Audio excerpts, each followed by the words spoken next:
Secret friends, unite!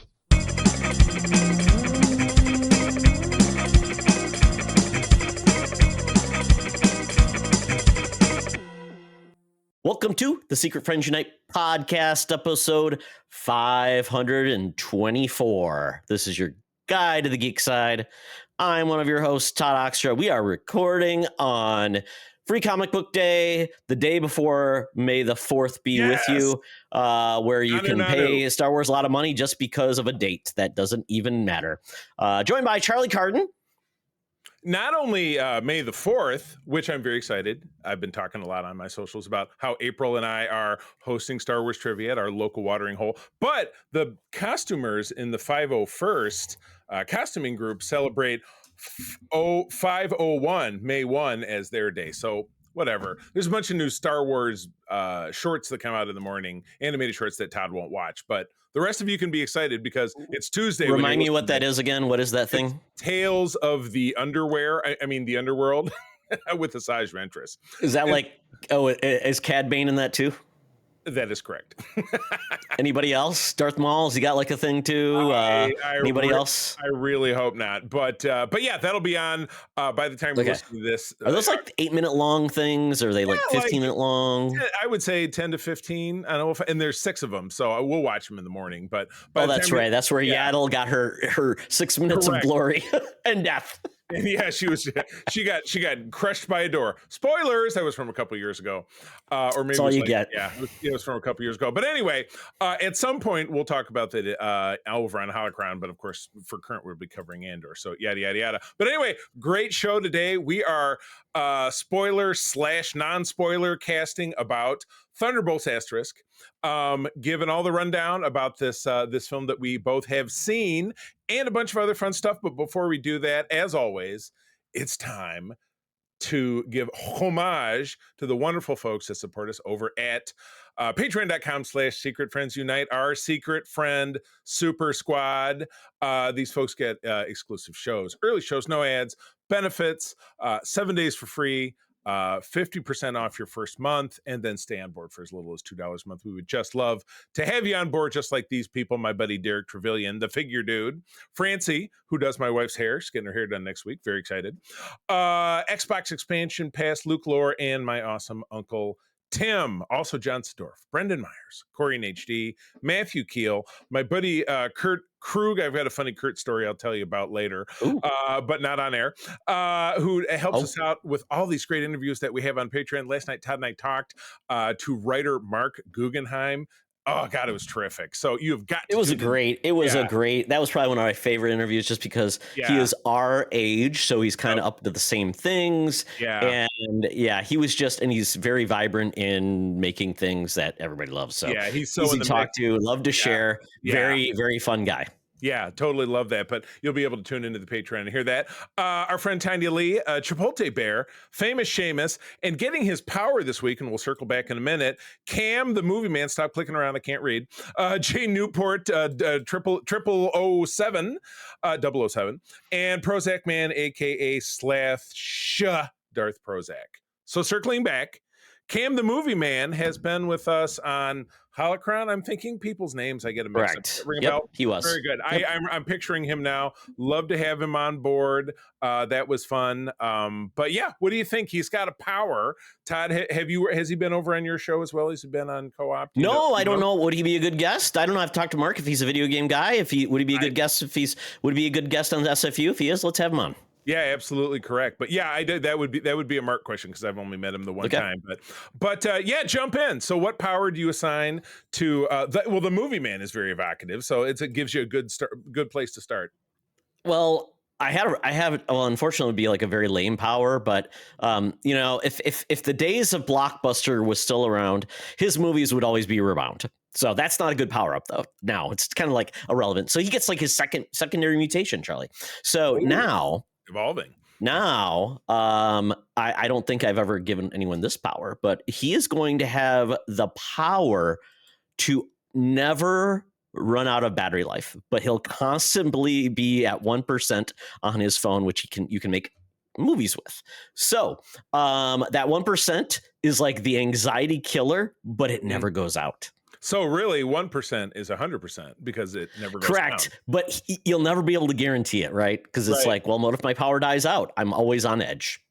But now he doesn't have to be. Well, I have an right. even. I mean, if we're batting up lame ones, I mean, I've got one that is potentially the equal to the blockbuster Always Rewind. I'm going to say Cam the Movie Man has forever no online ticketing fees. Buy your tickets online. Don't pay that $2. I mean, let's face it. If you're going to the movies all the time, that's going to save you a bunch of bucks if you're buying them from your phone. Just saying, you know what? Better to have it than not have it, even if you don't use it that much. Yeah, because like a $5 movie ticket turns into like a $7.50 movie ticket with Right. those fees. Yeah, you add up those $2.50 and eventually. What are those convenience fees? Not much convenience about it except for click. Yeah. Like the convenience fee at like Ticketmaster or something, you know, the convenience is they don't have to mail you the tickets. So it's movies don't sell out anymore. It's not like I have to worry about, am I going to get seats? Yeah, exactly. You'll find a seat. And if you're in a theater with reclining seats, every seat is a decent seat. You know, there's not really a crappy seat. So, yeah, but anyway. Those front rows still suck, Charlie. I'm sorry. You can have all of those. We've since given them up because at our theater, it was those first two. Now it's all of them. So you don't. So we sit 4 or 5 rows back, so it's no big deal. But anyway, so yeah, Cam, welcome, and all the other new folks, welcome, and thank you, everyone. And naturally, we'd love to give homage to the wonderful Nice family out there in the Twin Cities, Sean, Stella, and Henry, for helping us make it all possible. One more time, patreon.com/secretfriendsunite. You get 7 days for free. $2 after $2 a month after you're 50% off your first month. Good stuff. And moving right along, I love this. This is one of the few comics. Wait, hold on. I saw a finger. Yes, speak. So Charlie, yeah, I'm not giving you any information about this comic, so I probably you've read this, but because the only reason I picked this comic this week, I picked Spider-Man team up or Marvel team up with Spider-Man and the Beast, and the only reason I picked this comic is not because what's happening on the page, but because the very bottom, exactly, because I am like, it says a major new development in the life of everyone's favorite Ant-Man. I'm like, what is this major development? I have a guess. Couple things about Marvel team up. It ran from about 1973 to 1985. The last issue was you would have loved it. It was a great cover. Spidey and the 1985 X-Men take on like Tom Cassidy and the Juggernaut. Great issue. Great double final issue. You would enjoy. I would recommend checking it out. Is that the one where they're walking away in the background or something, like the X-Men, Spider-Man and the X-Men are walking away? I can't remember what the cover is. No, the cover of it is they're all standing center frame and Spidey's got his arms crossed. And it says, okay, maybe I haven't seen that cover. It says a moment of silence before the action begins. This is one of the few comics that I collect single issues of. So I have a ton of Marvel team ups. But anyway, yeah, Professor Power, not an exciting villain.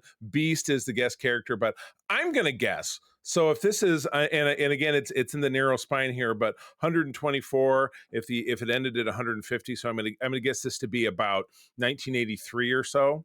As far as you didn't put the title, you didn't put the date up. I wasn't going to tell you anything. I wanted you to figure out when it was. Don't click on anything. I'm going to say this is what I'm going to say. Aunt May had a sweetheart, Nathan Lubienski, and she got engaged to him. Yes, that's your guess. Well, it did. Nathan Lubienski. I'm wondering if it happened at this time. She got engaged. Okay, let's see. Let's see where would it say this. Let's see. Oh, you don't even know? Well, I'm looking at the bottom of this because I just want to see what the big deal is. Where's the real big deal with Madam May? Madam May. Lots of preparation here. This is great. Makes for great radio. I'm just trying to feel. I'm like, the synopsis is here, but I'm like, where is it? What's going on? Oh my goodness! I'm reading Charlie. Phil. I'll find it. Oh, very good. Well, let's see here on the cover. Professor Power was just some dude who was wearing like a very low rent, like strength boosting, armor. It was orange, and he had green helmet and green shoulder pads, which is very 80s. Big green gloves and green boot jets. And he's sacking the Beast, and he's like not snapped his head back. And Spidey's firing his webbing, but the webbing dissolves, so maybe he has some kind of force field. And he's a professor, which means he's in tenure. So this is probably at ESU, and at the end of it, he kept his job because he's got tenure. Isn't that how that works? Can't get fired. I believe that's what it is. Yeah. All right. So what is it? The only thing I can find in here is that okay, Peter Parker and his classmates help his Aunt May move back into her home, which Okay. she is turning into a rooming house for the elderly. Oh, yeah. Well, okay. So I was not correct. However, Nathan Lubianski ends up being one of the boarders. They strike up a romance and they get engaged. Ooh. He, and it's years later, but he ends up dying of a heart attack in the middle of a fight between Spidey and the Sinister Six during Eric Larson's run of The Amazing Spider-Man in probably 89 or 90. I thought you were going to say he had a heart attack dying during something, and I'm like, oh no, no. Oh no! Because, Peter walks in on them. he was in a wheelchair, but I don't know to what extent that he was. Yeah, so we're going to move on from that. But that was 1982, Charlie. 1982. So that was close. All right. So, the boarding house. That's right. Turning Peter's house, which is I think 410 Ocean Avenue in Forest Hills, Queens. I recently found it. It's on Google Maps, by the way. That the house in question is noted that way. So yes, that was it. Did become a boarding house. God. Okay. I would throw that comic in the trash if that was all. They put that on there and that's all it was. Yeah, that's and how is that a major? And it's bold and italicized. So major. They should have put quotes around it. Plus a major. And May is painting her bathroom. Ooh, she's going with off-white. But anyway, Dusty Rose. Well, this is an easy one. At 82 years young in 1982, I believe one of her first tenants was our senior news correspondent, Madam Webb. Living the New York lifestyle at the time out there in the suburbs on Long Island. But these days, she is working for us down at the corner of Hollywood and Vine in sunny California with Madam Webb's Rumors and News. Let's get it going. Now it's time for Madam Webb's Rumors and News. Take it away, boys. Thank you, Madam Webb. Madam Webb, the last big important part of your life was when you did try to start up your own Golden Girls in reality. You thought you could recruit Aunt May. You thought you could recruit Agatha Harkness. You guys you couldn't figure out how to split the rent. It went to hell. You put the masking tape down the middle of the apartment because you guys couldn't get along. It just went horribly wrong. And then the last bad part about it was Miss Lyon kept on peeing on the rug. So you kicked out Aunt May, and that was it. And I heard that Agatha would only pay by check, and nobody wants to deal with that stuff. But I digress. All right. What do we got here? All right. So the first note is a new trailer for a sequel. Not really sequel, but it's something in the series that I never thought we were going to get, and that is Fear Street. This is a series by R.L. Stine that happened in like the late 90s, following Goosebumps, I believe, or maybe around the time of Goosebumps. He did both of those, and we got Fear Street previously from Netflix. It was 3 different movies that were set in the same town, but from different eras. Very cool. I really liked it quite a bit. The most memorable thing is the person whose head that went through the bread slicer. The meat slicer. Yeah, exactly. Or the bread slicer. Yeah, it's bread slicer.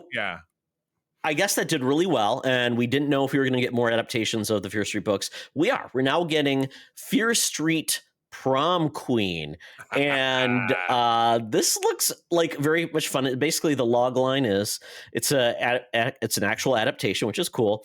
Prom season at Shady Side High is underway, and the school's wolf pack of it girls is busy with its usual sweet and vicious campaigns for the crown. But a gutsy outsider is unexpectedly nominated to the court, and the other girls start mysteriously disappearing. The class of '88 is suddenly in for one hell of a prom night.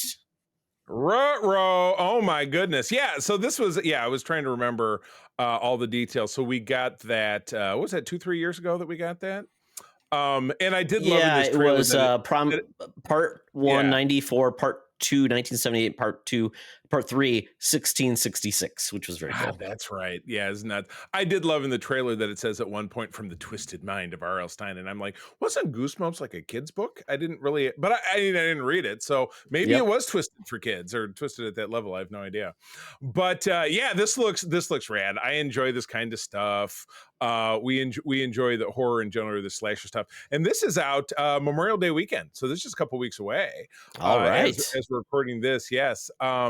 Oh yeah. Oh, the 3-part trilogy came out in July of 21. So it was 4 years. And it was like a month apart. Each one was a month apart, which is kind of unique for Netflix, and did really well. And it was funny because R.L. Stein says his books were always like PG-13 at most. And he's like, they adapted mine. He was like, oh my God, they turned my books into slasher films. He goes, no, I wrote a slasher film. He's like really excited about it. He's like, this is cool. Right. Yeah. He was totally jazzed up. So actors, I didn't see a ton of familiar faces. No. There may be one that's been something.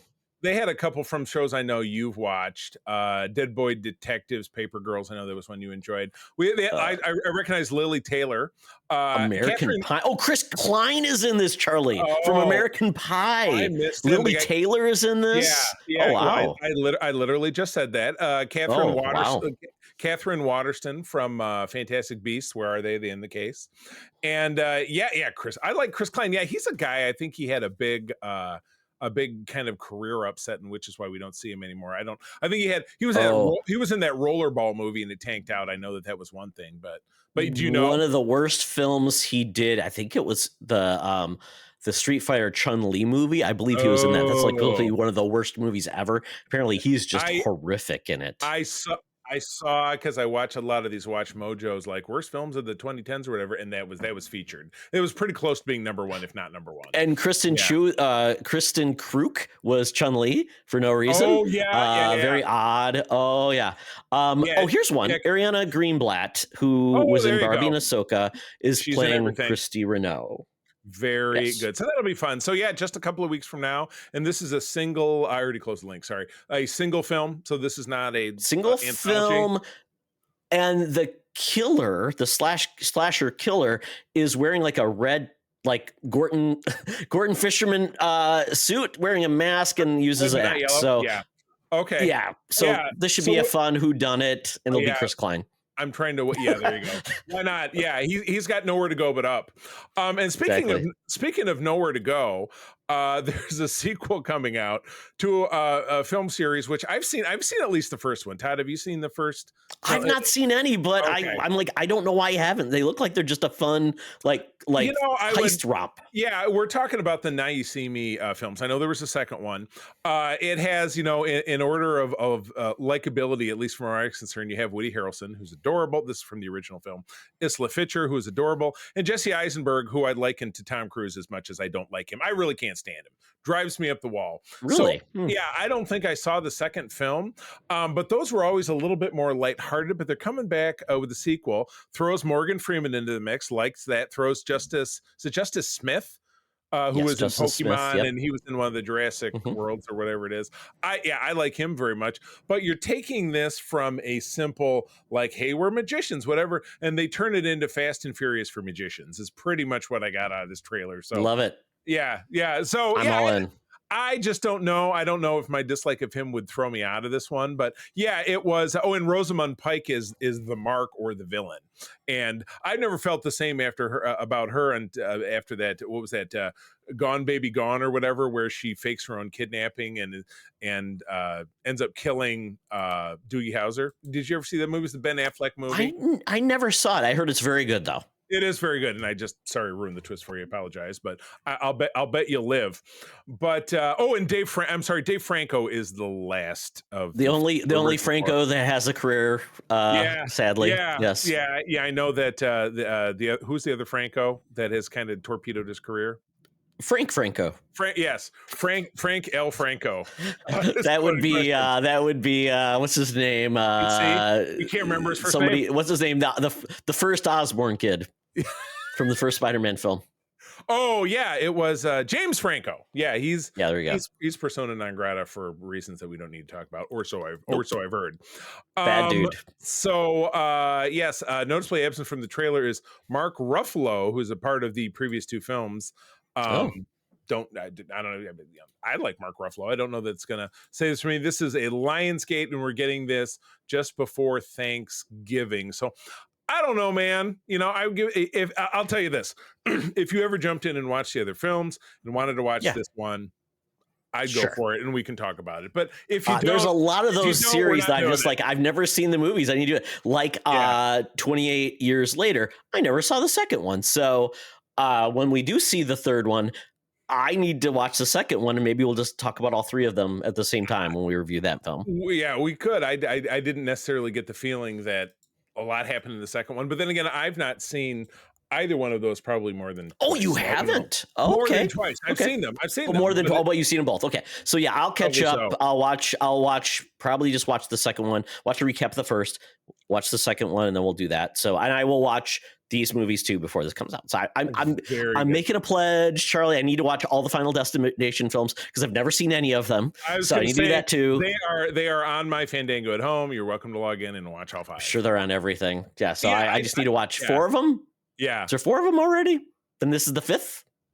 This is number 6. So now I gotta watch it. I gotta watch 5. So I better start watching these, rocking them out. Yep. I think you could get by with watching the first one. If you could really, the first and the second one share some interconnectivity. The rest of them are just, it's like a photocopy. Each one gets more dull. Okay.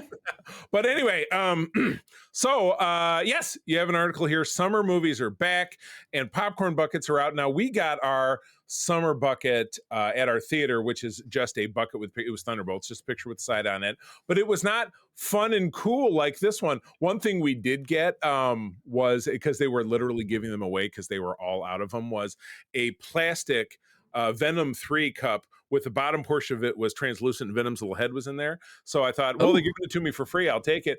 April put it in the washer and the top part of it melted. So it went bye-bye. No! Yeah, you can't wash those things. They're fragile and they'll fall away. Yeah. It was worth everything that we spent on it. But I mean, you remember last summer they had the Dune 2 bucket, which got its own skit on SNL, which was great. But now we're getting what looks like, and they didn't have these at my theater, but there is an awesome Red Guardian topper to where the middle part of it pops up, and that's where you eat the popcorn. It's very weird. Yeah, and you have an the helmet with looks like just a regular bucket. And there's an asterisk, which is a popcorn bucket, but is that a straw or a handle, or is it supposed to also be a cup to drink out of? I mean, there's a lot. These seems like these are specialty, like they aren't at every theater. Because I feel like if it was at every theater, we would have seen them. Because we were there Thursday. See for the Thunderbolts limousine. Not sure about the asterisk. Not sure about the the Red Guardian helmet. But does the helmet actually come off the bucket or no? They do not elaborate. They simply show it, and then and there was the limo, which you see in the trailer. Yes, much like AMC. Much like my Deadpool limousine and my Ecto one that I have on the other side of my screen here. But yeah, I don't see me moving forward getting any more fancy buckets. Kind of tapped out. There's one for Mission Impossible, including the big old skeleton key, which is the MacGuffin of the previous film. Did you see the previous film? I can't remember. Yes, you did. I've seen them all. I've seen them all. I enjoy those films too, but I know we all, per our movie challenge, have some misgivings on how this one will do, but I digress. One movie that I'm sure you can only open up this bucket, so it's got the MacGuffin with it, the key. That's the only way you can open up this popcorn bucket. If you lose the key, or they don't give you the key, throw it at the you're wall. Screwed. Yeah, throw it at the wall. It's kind of weird. It's kind of weird. Better yet, put it in the dishwasher. Yes, exactly. Also, we have one. I thought this would have been from Lilo and Stitch, but this is from How to Train Your Dragon. Oh, that's super cute. Kids will love that. A little toothless popcorn bucket. That's super cute. And as we saw up top, 50th anniversary of Jaws, the first summer blockbuster, with a great. This looks like the shark that steps on a Lego. You've seen that meme? That's the face he's making. Yep. with the popcorn in the middle. So that's one. You know what? I got to be honest with you. I would consider that one. I'm not even a big fan of the movie, but this makes me think of the meme, and I think that's more fun. So yeah, Todd, have you ever purchased a bucket, or is that just not in the Todd wheelhouse? Not in the Todd wheelhouse. I do get sometimes the cup just because. Yeah. Like today when we saw Thunderbolts, I got the cup good. I got though was Snow Venom. White. It was Venom? No, Snow White. I was like, okay, I guess I got Snow White for some reason. We got, and it was a movie we saw last week, which I've now already forgotten what it is. But they said, hey, with every purchase of something or other, you get a free cup. And I was like, you're just trying to get rid of these cups, aren't you? He says, yes, we are. Oh, yes. Yes, we are. Yes. So Charlie, let's see. These are the last film we have really is How to Train Your Dragon. We don't know what else we're gonna get from a popcorn bucket, schedule. Right. So Fantastic Four, will we get one with that? Will there be one with Superman? Yeah. Will there be? I will definitely say if they put out a Thing head, that one I will purchase because Thing is a top 3 Marvel character for me. I love him. So the same way I got my Sam Wilson Captain America helmet, even though I didn't care for the film. It's Captain America. What am I gonna do? How much do you think that Thunderbolts drink combo popcorn bucket thing is? So you get a drink and the popcorn with it. How much do you think?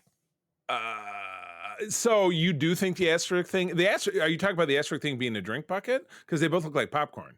I guess that's actually a drink. But like you can drink out of that thing. Why is because that's a straw coming out of it? That's what I was trying to say. So is it 2 separate things? The asterisk is a cup and the bucket is a bucket? Well. Okay. Yeah. So when you're done, you can put that asterisk back in the bucket. So it's a drink and a bucket together, and you take them apart. Without exception, so far, these buckets are all $30. So it's $30. That's going to be my guess. But again, where are these? And I'm scrolling back up to the top of the article. It's at Regal. This is the asterisk at Regal. See, there are no Regal theaters in Michigan. I looked, or at least let's see. This is saying Jaws buckets at Draft House. So that's the only place you get. I have one about 20 miles from my house. Guess how much the Jaws bucket is? $30. 45. Boom. That's how much the asterisk is too. 45. But again, they will never be seen here. So what a tease. But if you hit the interwebs, if you've got a theater like that, you can just walk in and snag one of these. You don't have to be seeing a movie. And in a lot of ways, it's almost better to do that if you know that. Can you? I think to even go inside, you can have a ticket.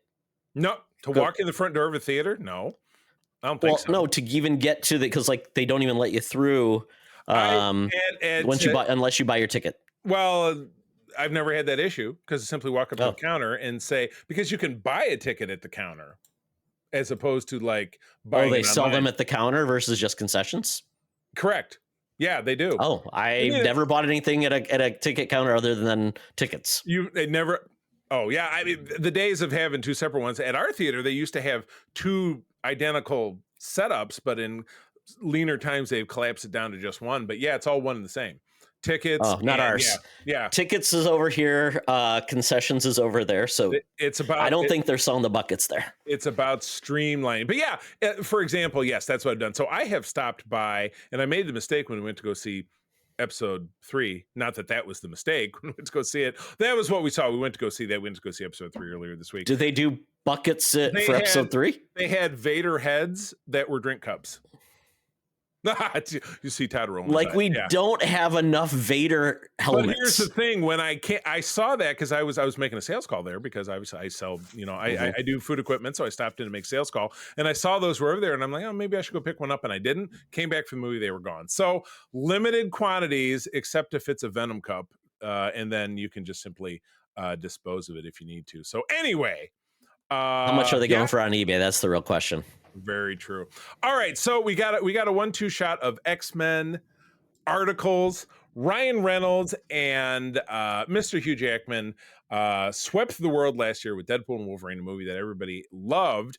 And now Ryan Reynolds is talking about working on another Marvel project where he will not be the star. Now, it's interesting he's working on it, but what exactly does that mean? He's a producer. I didn't really strike him as a writer. So I'm curious what his involvement is per se, but he is exploring ideas for a new MCU movie that would pool Deadpool with several other X-Men. So Todd, I'll hand it over to you, the X-Men guy.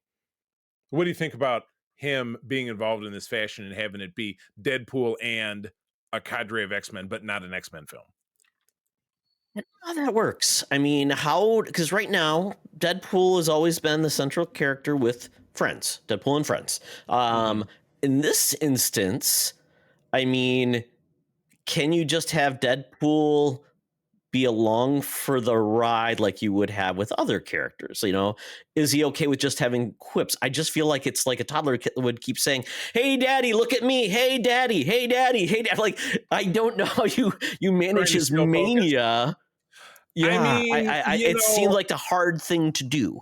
I mean, obviously it was, he shared the spotlight in the other films with Colossus, Cable, Domino, Negasonic, Kamiko. Most recent film, it was Gambit, who we're getting back for Doomsday. We know that for a fact. Wolverine, obviously, Daphne Keena's X-23, Wesley Snipes, Elektra, Jennifer Garner, so on and so forth. So it's been done, but he was still, driving the bus, as it were. So this article from Geek Tyrant does state this is not related to what's being pinged as another project being written by Michael Leslie, that is meant to be the formal coming out ball, as it were, the debutante ball for the X-Men in the MCU. So, I mean, Ryan Reynolds he's on fire. I mean, that movie was enormous. A lot of people said, save the MCU before something else came, crashed it and said, now we've lost the MCU. Now we saved it again. And we'll be moving on to obviously talk about if we think Thunderbolts has saved it. But yeah, I mean, I can imagine it will be enjoyable. He's not disappointed us in Green Lantern. Ryan Reynolds, that is. I mean, there's one thing I think they could do, but he would have to be the star again.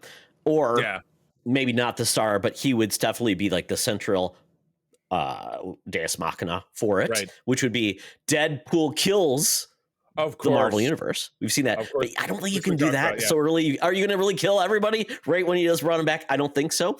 The other thing would be like an X-Force, where he is not in the whole thing. It's not going to have Deadpool in the title, but he will be in it. But it'll be like, just a joke. He's only in like 25 minutes of it. Like, we bring him on as a role and then he has to go off, get some chimichangas. Maybe that's what it is. I don't know. That's the only way I can see it happening. Yeah, I know. This kind of feels like a Star Wars project that might be like and go away, but we'll see. So to jump over, Todd, you work for a big corporation, so you're aware of corporate citizenry. You worry about making a multi-step, multi-year plan. Kevin Feige, long-range plans. Yep, it's your 10-year roadmap. You have your 3-year. Basically more strategic plan. Yeah, back up. He's getting corporate, folks. It's Corpo Todd. Yep. But Mr. MCU, Kevin Feige, the master and commander of Marvel, these last 25 years at some level or another, he's been involved, is saying that there is a 10-year plan for the X-Men in the mix. We know Marvel's trying to right the ship, and it was funny. I watched something that made reference to Secret Invasion again, which was the abomination of a Marvel show from 2 summers ago. That was really, to me, represented the MCU as its absolute lowest. And now they're trying to claw their way back up. Deadpool and Wolverine was a step in the right direction. We're getting into a new phase. We have a film out now. We have another one coming out in a few months.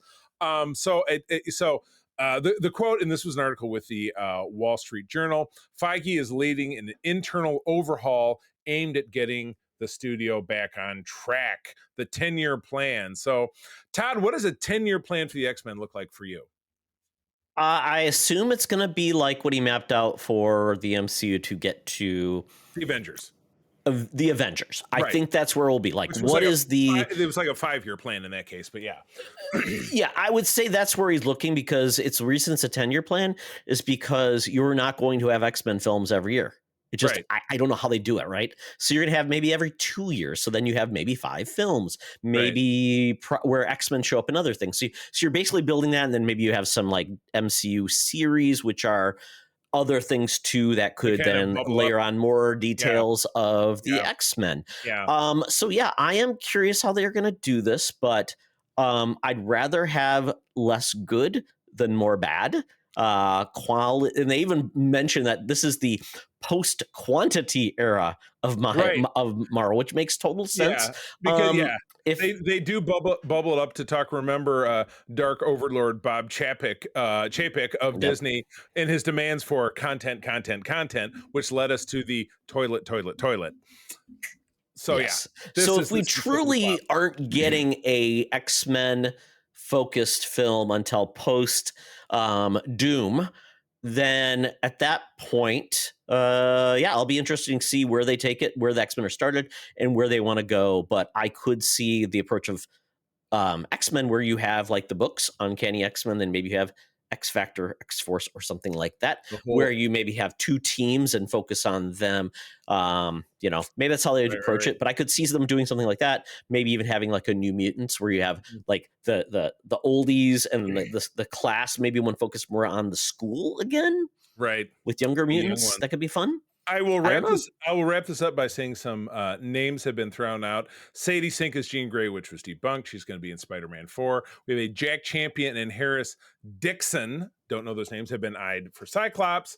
Ayo Debury, who I see her face, can't name a name. She was in The Bear. She was one of the chefs. Yep. In line to play Storm. Julia Butters could be Kitty Pryde. Don't know her name, but Margaret Qualley, a contender for Rogue. Hunter Schafer might be Mystique, and believe it or not, Denzel has been named as a possibility of Master of Magnetism, Magneto. So little slip, but it's Denzel. Who that cares? would be cool. I don't know. I mean, has Denzel done any IPs? I don't know that he has. He's done adaptations of things, but I don't. Yeah. Javier Bardem as Mr. Sinister. I mean, he's a heavy hitter. He's a heavy hitter. Man, I think that could work really well. We haven't had Mr. Sinister on screen. That would be a good take. Basically, someone that's tracking, if they went the approach of the Summers bloodline and Sinister playing along with that, maybe adapting kind of like we got with the Goblin Queen. Right. And more of that. We don't need Dark Phoenix. Let's do some other storylines that could be really cool. Please. And at that point, there are some new modern storylines which would be amazing. But we'll see if those happen. But you know what, Charlie? I will probably be celebrating my 60th birthday by the time we actually see these as more than one X-Men film. Elder statesmen. But you know what? As long as we still have eyeballs, we can see movies. And if we lose our eyeballs, we can hear them or have them described to us by our children and grandchildren. Yes. But anyway, with that is the wrap of the news. Gotta get out of here. Todd, you're not in the Geek Easy this week. You appear to be in some funky New York dive. So we both got to get a ride over to the Geek Easy. My Uber XQ714, the Batman symbol, has arrived. AM radio playing, and I hear this very familiar advertisement. Hey, Secret Friends Unite, let me tell you about Zencastr. We use them for our show, and now they're supporting us. Zencastr is now the all-in-one solution making podcasting easy. It's the ultimate web-based podcasting solution. Provides high-quality audio and video podcast production and hosting. With a full suite of professional tools, podcasters can seamlessly record, produce, and publish studio-quality content, all from one dashboard. Being a creator has never been easier. And we chose Zencastr because of the ease of use, high quality output, and it makes it super easy for our guests to come on. We had multiple solutions we tried before, and Zencastr has just been the best fit for us. Why Zencastr? It's now super easy to record a podcast with Zencastr. Log in using your browser and start recording a high-quality podcast right away. Record studio-quality sounds and up to 4K video with your guests. Feel a sense of zen knowing Zencastr's multi-layered backups ensure you always have your recordings in the highest quality, even if the connection is unstable. Have you ever worried what you sound like? Zencastr's post-production process makes you sound buttery smooth. It automatically removes those ums and ahs in your recording. It removes those awkward pauses in conversation too. Set the right podcast loudness and levels while reducing background noise with a click of a button. So if you're interested in making an easy, high-quality podcast just with the click of a browser button, go to Zencastr.com/pricing and use my code SFU1. You'll get 30% off your first month of any Zencastr paid plan. I want you to have the same easy experiences I do for all my podcasting and content needs. It's time to share your story. Now back to the show. Talk nerdy to me. Talk nerdy to me. We're sitting in the Geek Easy, cover bands playing, drinks are poured. And let me tell you, it was, I've been behind on a lot of media, but you know what? When a show is once a week and it is, must-see TV, it's easy to make the time for it and just enjoy it and just enjoy that feel, which I really miss that era of must-see TV. The next day you can talk to your friends. You can wrap up your day. And again, in this case, we're talking about The Last of Us, which is on that Sunday night at 9 p.m., 8 p.m. Central. So it's easy. Like, I'm done with my weekend. I'm going to watch this, and I'm going to go to bed. And so, you're able to plug in and do that. So, but we're doing a come down from one of the most dramatically gripping episodes of television I've ever seen. And yes, no spoilers still. No spoilers. The question, definitely watch it. We try to operate on like a 2-week window here for this kind of stuff. I'd like to think that if someone's watching something and they haven't done it within 2 weeks, then you're going to get spoiled somehow. You can't, it's almost impossible to avoid. So anyway, all right, episode 3, take us through the non-spoilery parts. So yes, for those who did watch, you understand that the previous episode 2 ended on a crazy note. Yep. And like, how are you going to follow up that for that to be fulfilling?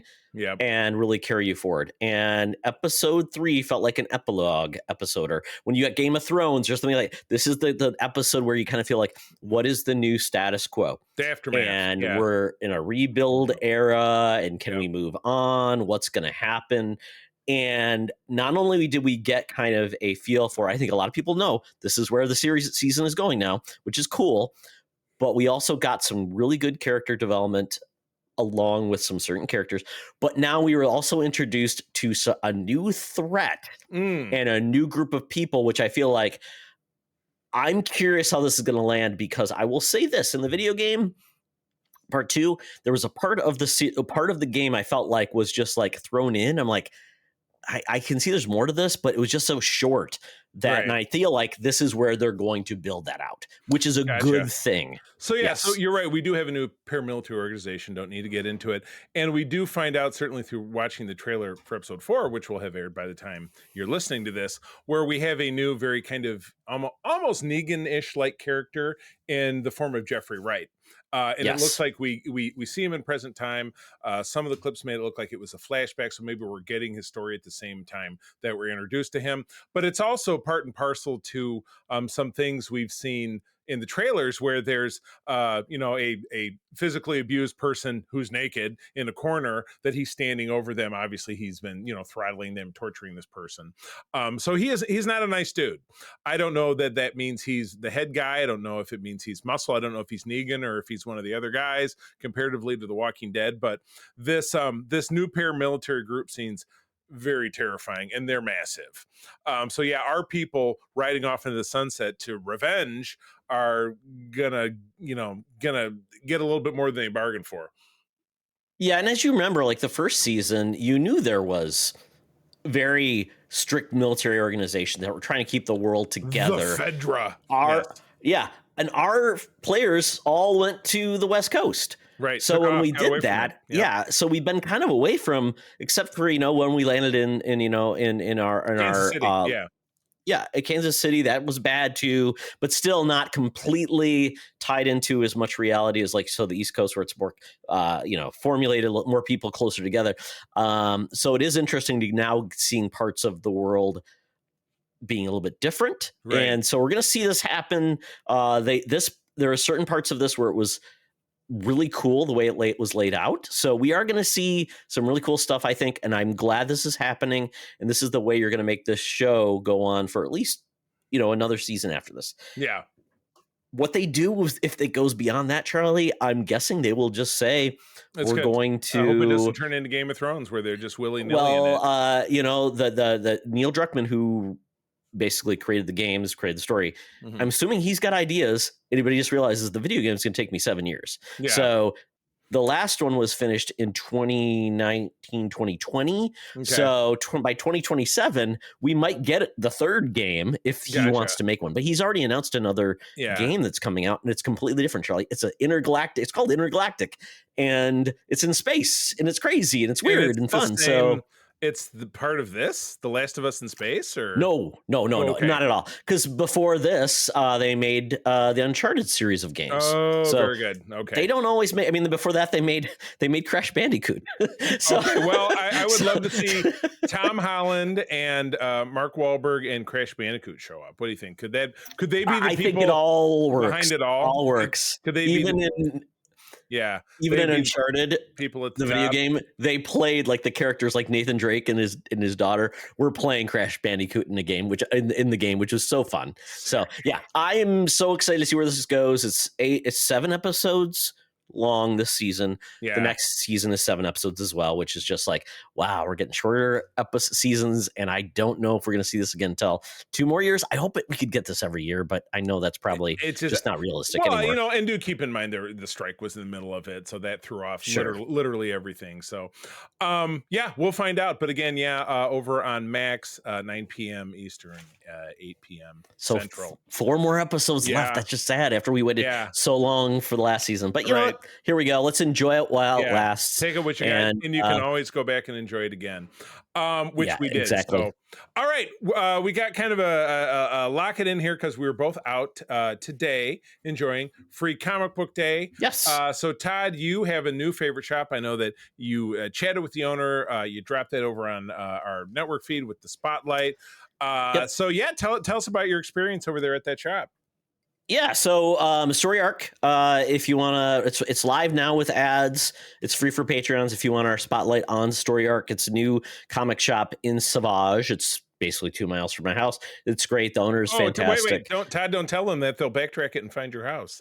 They'll just go in a 2-mile radius. Please don't. And track you down. But the dude said I've got plans for Free Comic Day, and he did. I got swag. I got a hat for the shop. Everybody got that. I got a water bottle. I got a bag. Lots of fun things. So very cool.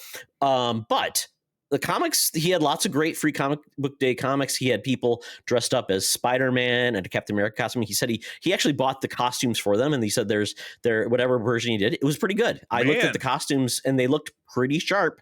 We took pictures with them. It was great. People bought copies of my wife's books, the Teen Titan Goes book. So we had a good time. We got some pictures. I did buy some comics. I did buy another one of the I got the Avengers 25 I got in cover we talked about. Yeah, I got in the last 4 that I wanted. Roger, my guy at Argos, got those for me. So what in a perfect world, what I'd love to do is pick up more so I could actually do the fold around. Yeah, put them all the way out and have them go out. So yeah, I could, you can see it. Two side by side. But as it is, I have 8 of them now, and I think 8 will make a nice run, and I can use my imagination. Sure. But yeah, I love them. Do they connect, or are you doing ones that don't connect? I do not. I picked the ones that featured characters. Lay them on the floor and see what happens, Charlie. We'll see if the magic happens. So so I got there's a new version of Thundercats out. So I got the first trade of that. Nice. So it's kind of cool. The art's really great, and basically it looks like they're doing some fun things with Thundercats with new characters, new creations. That's kind of cool. The other thing I bought was a hardcover called Infinity 8, and the logline is Volume 1, Love and Mummies. It's kind of a cool cover. It was $20, Mummies. And I'm like, nice. And I'm like, it's very high quality for $20 versus like the Thundercats was $20 and just a floppy. This is hardcover, 4 issues, and it's 20. So I'm like, why not? So that's part of the thing. Licensed properties. That's how they get you. You go to Free Comic Book Day, you get some free stuff, but you also buy stuff. So they had 15% off all of their stuff, which was great. So new comics, whatever. Other shop I went to, which was Issues Needed. We just went over there because Chris wanted to find some other things. So they had deeper discounts on things. But that was a tale of 2 comic shops. Love those people to death, but it is a comic book shop that I feel like it's a hoarder owns it. You are going through thin aisles, not a lot of room. It's not great. But, similar experience. Similar experience here, but I'll talk about that in a minute. But I was going to say the highlights of the free issues that I saw were there's a Thundercats Powerpuff Girls crossover. Very cool. Very odd. There's a weird Jimmy Olsen Super Cyclopedia. which is kind of weird. I don't know what that's about. Yeah. But I'm going to find out. They also had old issues of like the old, like it was the Halloween Yep, free comic book day. So I saw that. So there's a our weird second shop, Fantastic Four Doctor Doom one, which was where he's okay. riding a Doom Triceratops or a Tyrannosaurus Rex. There's also a Kylo Ren comic for free comic book day. There's a Venom Bedlam. Don't know what that is. Oh, that's from last year too. Spider Boy. I don't know anything about Spider Boy. There's a Phantom comic I got, Chris, or Charlie, that's really kind of interesting. Yeah. Let's see. What else is big? Oh, Post Malone wrote a comic called Big Rig. Don't know anything about it, but apparently people are very excited about it. Street Fighter versus Rival Schools. Oh my God. Todd's got all the hottest, kitschiest comics. Look at it. Planet Death. Don't know what that is. I also got, this was a cute one though. Transformers Worst Bot Ever. I don't know what this is about. Very cute. Apparently his name is Ballpoint, so he transforms into a pen. That's fun. Then Amazing Spider-Man Ultimate Universe. Yes. Yep. Did get that Don't one know what myself. That's about. Yep. Energon Universe. Very cool. There's Hound in the corner with somebody with a beard. That's clutch. Was he just giving away one copy of everything? Because most of the shops, at least I was aware of, had limits as far as like, hey, 5 books. But I went to two shops. Gotcha. 2 shops, Divided and Conquered, and Chris, my wife, went with us. I gave her the books that she wanted to take these separately so we don't look like we're hoarding. So we made it all fine. Nobody said don't take more than you deserve. So they didn't say anything because we also bought stuff. And then the last comic I got was called All In. That was for me. The wife also got stuff that was more on the kiddie side, more, that kind of stuff. So great time seeing everybody. Although I would say a story arc, far better experience for just a better shop. They had a lot more fun things planned, and it just felt like you could explore and see things. Issues needed more of a traditional experience. A lot more people were there, but man, it was like, Charlie, it was like dollar bins, things everywhere. It's like, how the hell do you find anything? It's very similar because I have 3 shops that I favor here in town. There's Argos, which has always been my shop. I've shopped there since I was 10. New ownership. That was the first place we went. It's also closest to us. So we went there. It's Roger and his wife Crystal that own it. It was a kind of a 5-book minimum. Or 5-book maximum. We were there right away. I had some other stuff that I wanted to grab, so we did a divide and conquer. I wanted to get the back half of a set of Marvel trading cards. He had a bin. I just hadn't flipped through it, so April went through, picked out the cards I needed. So of a 200 card line, I'm missing now 14 of the cards, where before I was missing more than half. They go for. I had a deal with him that I paid 50 for the set, so it was 25 and 25 because I already had the first half. But generally, 50 cents a card is pretty typical. Not bad. Yeah. What do you put them in? Do you put them in like the?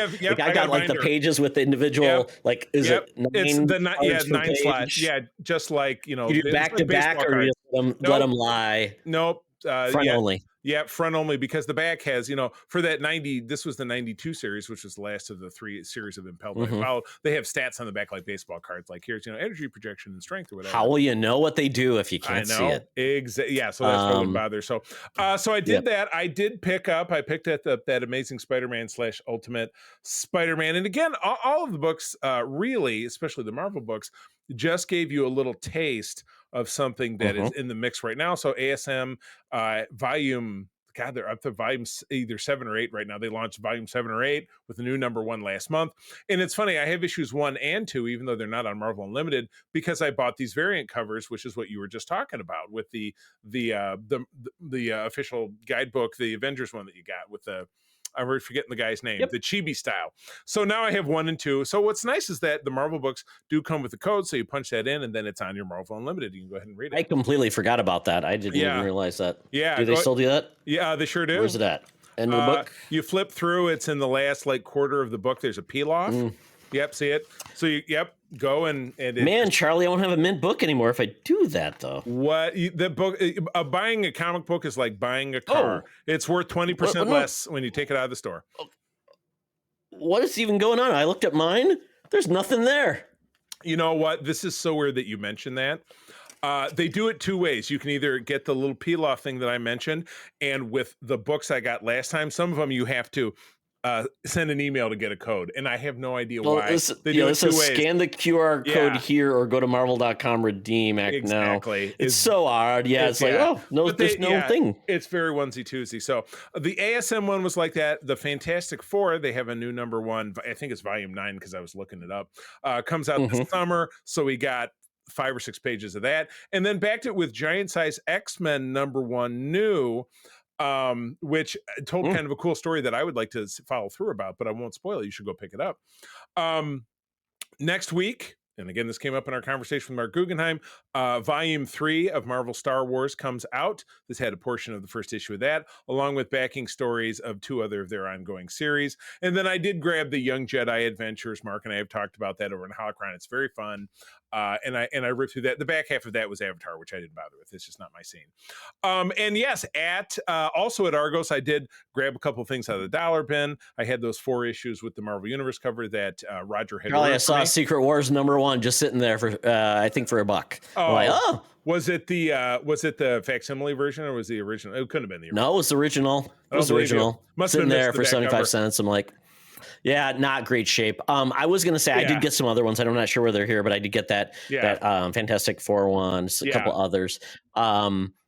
It is interesting because of these books. There a lot of times Marvel and DC will be like, "This is our new push. What's coming?" This is which is cool. Yeah, which I like. And yeah, I mean, it was a great time, and I hope it really does something. When I talked to Lee, when I interviewed him about like, hey, do the movies really help you get people in the door? He goes, well, how would you feel like if you just watched, Game of Thrones, and then you went to the store to buy the books, but it was like, the books aren't anything like that. Right. Would you like to read those? And it's like, okay, but it's 5,000 pages long. Yeah. Right. So he feels like it's okay. Yeah. But not great because the stories aren't always great. Yeah, So, kind of better than nothing, I suppose. And the second shot we shot over to, and I had a feeling it would be this way because it has been in the past, was Tardy's, Gavin, Indiana, here locally on that shop. But that is it's a smaller shop, and they now actually have a second location in another town, Allegan, Michigan, which is about 40 what minutes is the away. origin of that name? That was it was Deb and Kirby Tardy that founded the shop back in the 70s. So yeah, that is a last name. Okay. That's a name. Yeah. And Deb, it's funny, if you go back in a very early episode of our show, Deb did a phone in on a topic. So we actually have Deb has been part of our show. They're retired now. They sold to Gavin, Indiana. On the hotline? On the hotline. Yeah. The one that Batman picks up. And Dr. Doom called on that one time. Exactly. But yeah, I spun by there. There was a line to get in to the actual store, but they do a very smart thing. They have an outside, they have a couple of outside tents. One of them has all of the comics, but they're all have a paperweight on top because it was pretty windy. I didn't see anything blow away, but they do have a side tent of 50% off items, which is just shit they're trying to get rid of, including a lot of more recent comics, which I had no interest in, and bits and pieces of junk.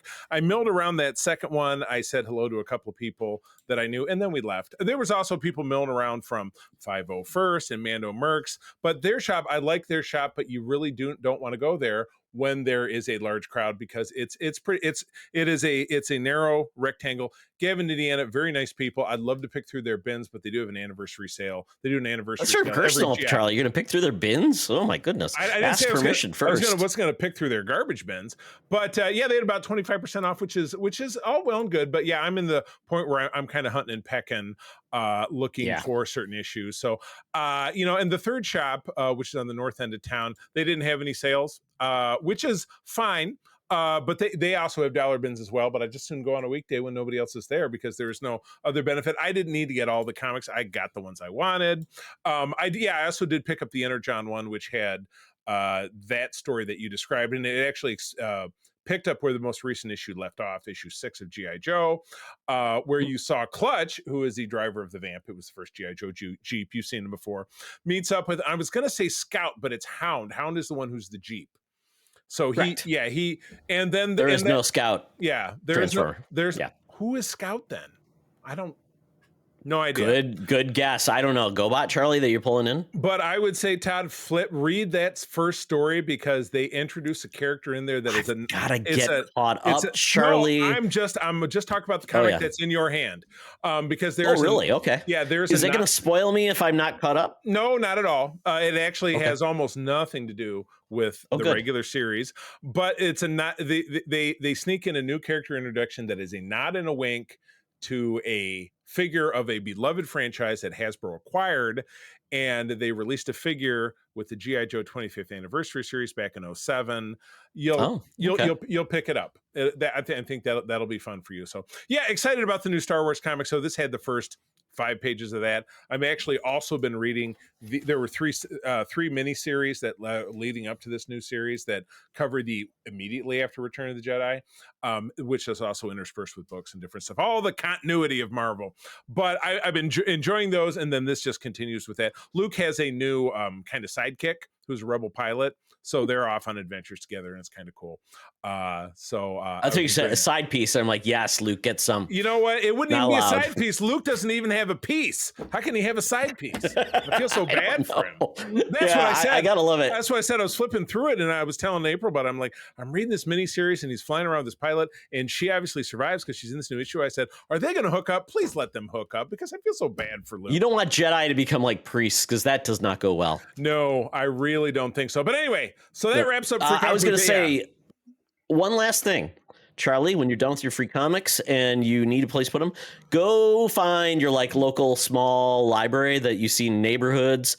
Put those comics in there. They're not worth anything to collect.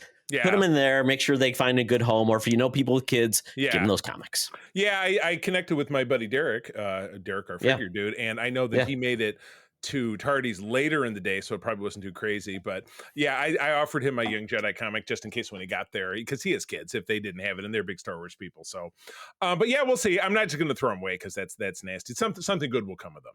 But anyway, all right, a quick little 1-2 punch so we can move on. I was traveling most of this week, and I'm trying to catch up on my Star Trek episodes, to record Code 47 next weekend.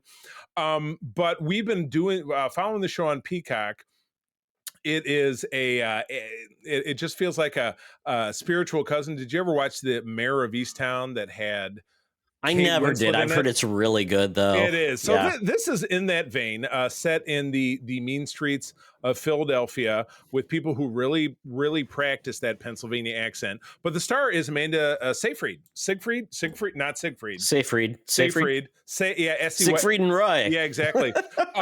As a cop, who struggles with family. Yeah, I have seen the trailer for this. Yeah, anytime you turn on Peacock, it's featured. But she is. Is she real? Is her sister real or not? No, right? Well, I don't really think they've really posited if she's real or not. But you can't find her. Oh, yeah, her sister, her estranged sister is a drug abuser, possibly also a sex worker, but she's living on the street. And so Amanda is a single mother. Her baby's daddy, ex-husband, is a complete piece of trash.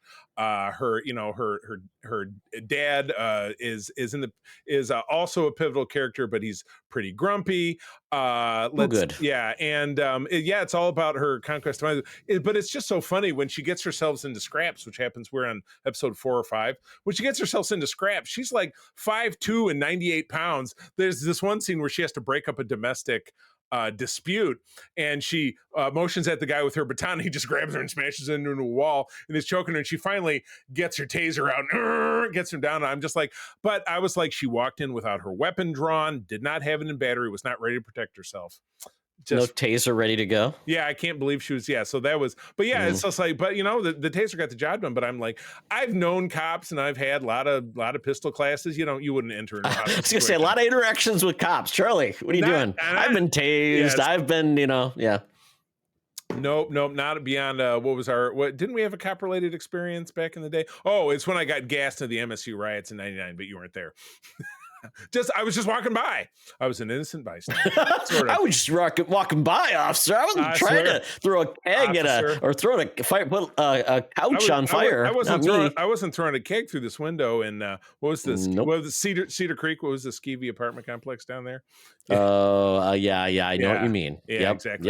Yep. And We've all been there. April steered me into a show this morning that she's been watching. She's like, yeah, you might want to give it a try. Called You, which apparently started out on the Lifetime Network. Oh no, is that the one where women are in love with the serial killer guy? I've only watched like 3 episodes, and it's been on for 5 seasons of 10 episodes each. And she's like, well, we don't have to keep watching if you don't want to. It's sketchy. It's sketchy as hell. Yeah. I hear about these women who are like, he's so dreamy. Well, God. It's one guy, and he's stalking. He is stalking a woman, and he's not a good dude. And he hasn't come right out and said he's a serial killer, but I feel like it's going that way. So, Charlie. In every episode, every season, he finds a new woman to kill, and it's just like these women are like all about this dude. I'm like, this isn't helping anybody's cause it's like falling in love with Hannibal, right? Yeah. Like, Hannibal, you know what? I can change him. I can make him stop eating brains. He's a good guy. So anyway, yes, I'm not really sold on it. Might give it a couple episodes, but we'll see what happens. Yeah. But the thing is, we have so damn many shows we watch that it could fall off. Absolutely. It could fall off by the wayside. But anyway, all right. Well, that gets us out of the Geek Easy. The time has come to get out that Air Qantas app. We've got to buy those 2 coach tickets on Air Qantas to get down to the land down under. Hologram Tina and the mutants do await for us to tell them about the Thunderbolts. Ding! Welcome to another edition of Thunderdome! Thank you, Tina. The mutants have been gathered for a topic or game to be entertained. And this week, we are reviewing Thunderbolts * best soccer team ever. Best wishes. I'll just leave it there. Best wishes. There we go. Yes. And this movie, we will be doing it just for you folks. We're going to do spoiler free for the first part, and then the second half will be in spoiler territory. We'll talk about the end credits, the mid credits, and any Easter eggs. Side credits. Yes. Stay for just to see if you should see this film. And then after that, join us back again to get all the fun bits you might have missed. It's entirely possible we might put time codes in there, but that is not my job. That's job you just have to remind me, Charlie. If you remind me or you put them in there, I will mention it. So there you go. Always just deflect. I'm just kidding. Yeah, exactly. But this film dropped over in merry old England on April 22, and we got it here in the States on May 2nd. I actually saw it on Thursday night, which is May 1st. Running time about 126 minutes, which makes it one of the shorter films in the MCU world. But not a tight 90, unfortunately. Sorry, folks. They did, but still, I think they made a good use of the time that they got. Budget of $180 million, currently tracking domestically about 32. Which for Friday. That was the Friday. No, that's what it's made so far. 30, yeah. I did, and I already entered it in my little column on our tracker sheet. About 90, between probably 80 and 90, maybe for the whole weekend. Right. So the days of the uber duber Marvel blockbuster, it's not the same, but it's better than a poke in the eye with a sharp stick. Absolutely. Do you want me to go into some of the credit stuff, Charlie, for you? Who is our director? Jake Shearer. Okay. Jake Schreier is the director, primarily a TV director, but also you'll love this. He also directed a lot of Kanye West videos, Justin Bieber videos, Chance the Rapper videos. He did that show Dave. Remember the Jewish white dude who's a rapper, Dave? That was on that Hulu show. He did The Minx. The Beef. He directed one episode of Skeleton Crew. He also directed the video or a series with Selena Gomez and Benny Blanco. So at this point, basically, he's a journeyman. The only movie he really did before then that he directed was Robot and Frank. So there you go. Marvel dipping into, once again, young talent to really do something new and not have to pay a very high-end director. And then from our cast, we've got Florence Pugh, Sebastian Stan, Julia Louis-Dreyfus, Lewis Pullman, who, did you know that is Bill Pullman's son? I literally turned to April and said, did you know that's Bill Pullman's son? There you go. I didn't know that at first. Then I heard about them. Like, okay, Nepo babies. David Harbour, Wyatt Russell, Hannah John Kamen, Ava Starr, who is who? Well, you haven't said the names of any of the other ones, but she's Ghost.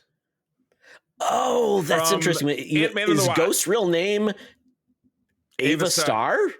I had no clue. I'll tell you this: Ghost is a male character in the comics. It's an Iron Man villain. Yes, she was she is the daughter of Elias Starr, who was Egghead, a classic Avengers villain, who blackmailed Hank Pym when he was down on his luck. Oh, I thought Egghead was Victor Price and Victor. You would prefer him that way. I'm actually waiting that they made a figure of him about a year or so ago. I'm waiting for the clearance to sink low enough. I want to buy 2 to have him, Vincent Price, not Victor Price, and to have him, and then also to have him pop the head off, put a Norman Osborn head on. Then he's Dr. Venom from GI Joe. Perfect fit. Perfect. It all works together. Although, there we go. Ghost is in this. Olga Kurylenko, who is playing Taskmaster, who is also a dude in the comics. We got Mel. She is the assistant to the stars. Right. Geraldine Veswathan. We got Congressman Gary Wendell Pierce, who's in Elsbeth. He is the chief in Elsbeth, which is great. Yeah. Chris Bauer playing Holt. Violet McGraw playing young Yelena. Alexa Swinton playing Anya, Eric Lang playing Houston. Try to remember who that dude is, et cetera, et cetera. Okay, exactly. There you go. And then the only other one, I think, I'm trying to think of anybody else. No, that's about it. Yep. So that's our cast. A lot of folks, and I would say the precursor to this movie, I would say you need to be familiar with Black Widow. You need to be familiar with Hawkeye Season 1. And then Ant-Man 2. Yeah, Ant-Man and the Wasp. Anything else I'm missing, Charlie? Obviously, Captain America Winter Soldier plus the Falcon and the Winter Soldier. The series. Yes. Yep. Which gives you the story. And then, as you said, the Black Widow film. And then, Hawkeye, as you had said. And that should about... Julia Louis-Dreyfus's character also showed up in many things. She was in Black Panther 2. Gotcha. And then she also showed up in Hawkeye to talk to Yelena. That was one of the big things. Yeah, that was that was Hawkeye. Yeah, it was the stinger at the end of Black Widow, but I don't believe she showed up in that movie. Yeah, got it. So there you go. So this is a mixed bag of like, how would you get up to speed if you want to see it? Smaller than other things, but still smaller. A pretty self-contained film, which is kind of nice. Right. Didn't feel like you had to be as immersed in everything else, which was cool. Right. And I will say this film, and Charlie, are you gonna give us like the overall, like right now, in regards to the overall like plot? Are you going to give us that and then walk us through the next steps? Sure, why not? So yes, we are joined in motion. We joined in motion. Yelena Belova, Florence Pugh's character, has been working for Val, Julia Louis-Dreyfus's character, for quite some time doing Black Ops. Yelena is on a mission where she has to blow up a lab in Kuala Lumpur, or thereabouts. I think it was in Kuala Lumpur. That was where the building she dropped off of. I'm trying to remember the name of it's not Oscorp, but it's like Oxencorp or some such. Oxcorp, which I'm like, is that like a flim flam? Like we don't want to use Oscorp at this point. That way. Yeah, but she is erasing evidence from a lab, and then she completes that assignment. Val sends her off to erase the evidence from another lab, which is in the desert. Is filmed in Utah, so we'll just say that it's Utah. And when she shows up, she's joined by 3 friends who all alternately have a assignment to kill each other. And then while they're jumping around and doing a bunch of flips and shit, they knock a box over and a dude falls out of the box. His name is Bob. He is Lewis Pullman's character. He doesn't know what he's doing there. Remember, we're going to keep spoilers. Just like we would probably want to keep the plot to a minimum. He doesn't know. Yeah, he doesn't know what he's doing there. They have to get out. In the beginning of the movie, Yelena had visited her foster dad, for lack of a better term. That would be David Harbour's character, Alexei, who is kind of living foot to mouth, doing a limo service and various jobs. But you know what? Yelena's in a bad place. Her life is kind of a bummer because all she does is work, and she doesn't like her work and doesn't really like her life. And she's trying to bond with Lexi, but they've fallen out of touch.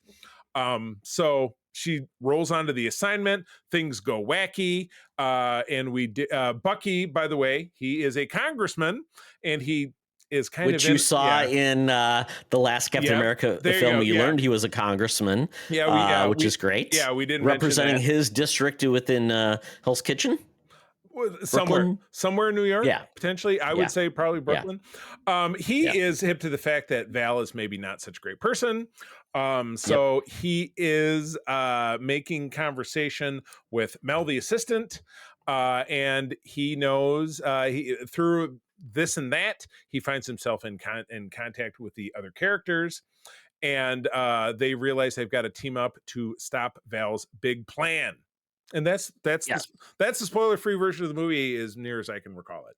Exactly. And we're not going to go into plot beats at this point. We will go into the spoiler part. So basically, at this point, we know that there is something that brings a team together. Essentially, you get flam because Val is a manipulator. She gets puzzle pieces. She basically, well, not puzzle pieces, chess pieces, puzzle pieces, I guess, maybe, whatever she's into. Checkers, puzzles, chess, Jenga, whatever her game of choice is that dealing with people.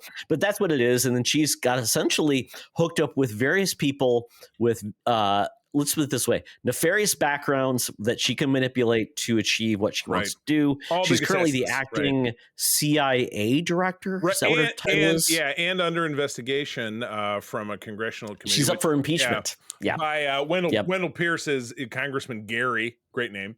Don't know if that's a real Marvel character. And Bucky is sitting in the audience of this, but he's not directly involved, but he's watching. Exactly. Yeah. I like that. And the great thing about this, Julie Louis-Dreyfus, obviously a comedic actress, she's doing a little bit more drama in this, which is great. I like the fact that she corrects the congressman by saying, because she is called Fontaine. She says, no, it's D Fontaine. Kind of like you wouldn't have the director, what is it? The leader of defense calling the leader of fence, which I like. Secretary of Defense. Yes. Defense. Yes, exactly. And she's just like annoyed that she's even there. She's like, I'm doing stuff. I got stuff to protect you, and you don't appreciate me. Right. She is like a standout. Yeah, she is a standout. She's very a la Jack Nicholson's role in A Few Good Men, but with a little softer edge, but just barely. And she's always got an angle, and she can work it, and I really like it. So, but yeah, I think this is a movie where the characters come before the plot. Yeah. I would think that is the part of this movie. It is. I mean, that's where I want to make sure that people know that if you have been jaded by the previous Marvel movies because it's like so plot centric, they're like, oh my God, I just can't get this. The script, the acting, and the character development are in front because the plot is pretty minimal. Right. To your point, Charlie, you talked about what they're doing. And at that point, they got to get together. It's not a lot else. Yeah, they got to get together and do a thing. And when they're engaged in doing the thing, it's very clear that this is being told through Yelena's eyes. She's our main character. Yes, she absolutely is. Yeah, because she's the one who has to move. And again, a lot of the things that we talked about, you can observe and extrapolate from the trailers that have been out there. So we do see, Yelena at one point walking into a dark cloud, which is very obvious that she is leading the defense against our main villain, which we'll talk about in a moment here. This is a movie. I will say this: if you are suffering from mental illness or you realize that depression or things like that, this movie deals with that. So if that's something you don't want to hear about or feel like, oh, it's trivialized, like you just could overcome it by punching things or like, you got to deal with it, but there's no therapist involved.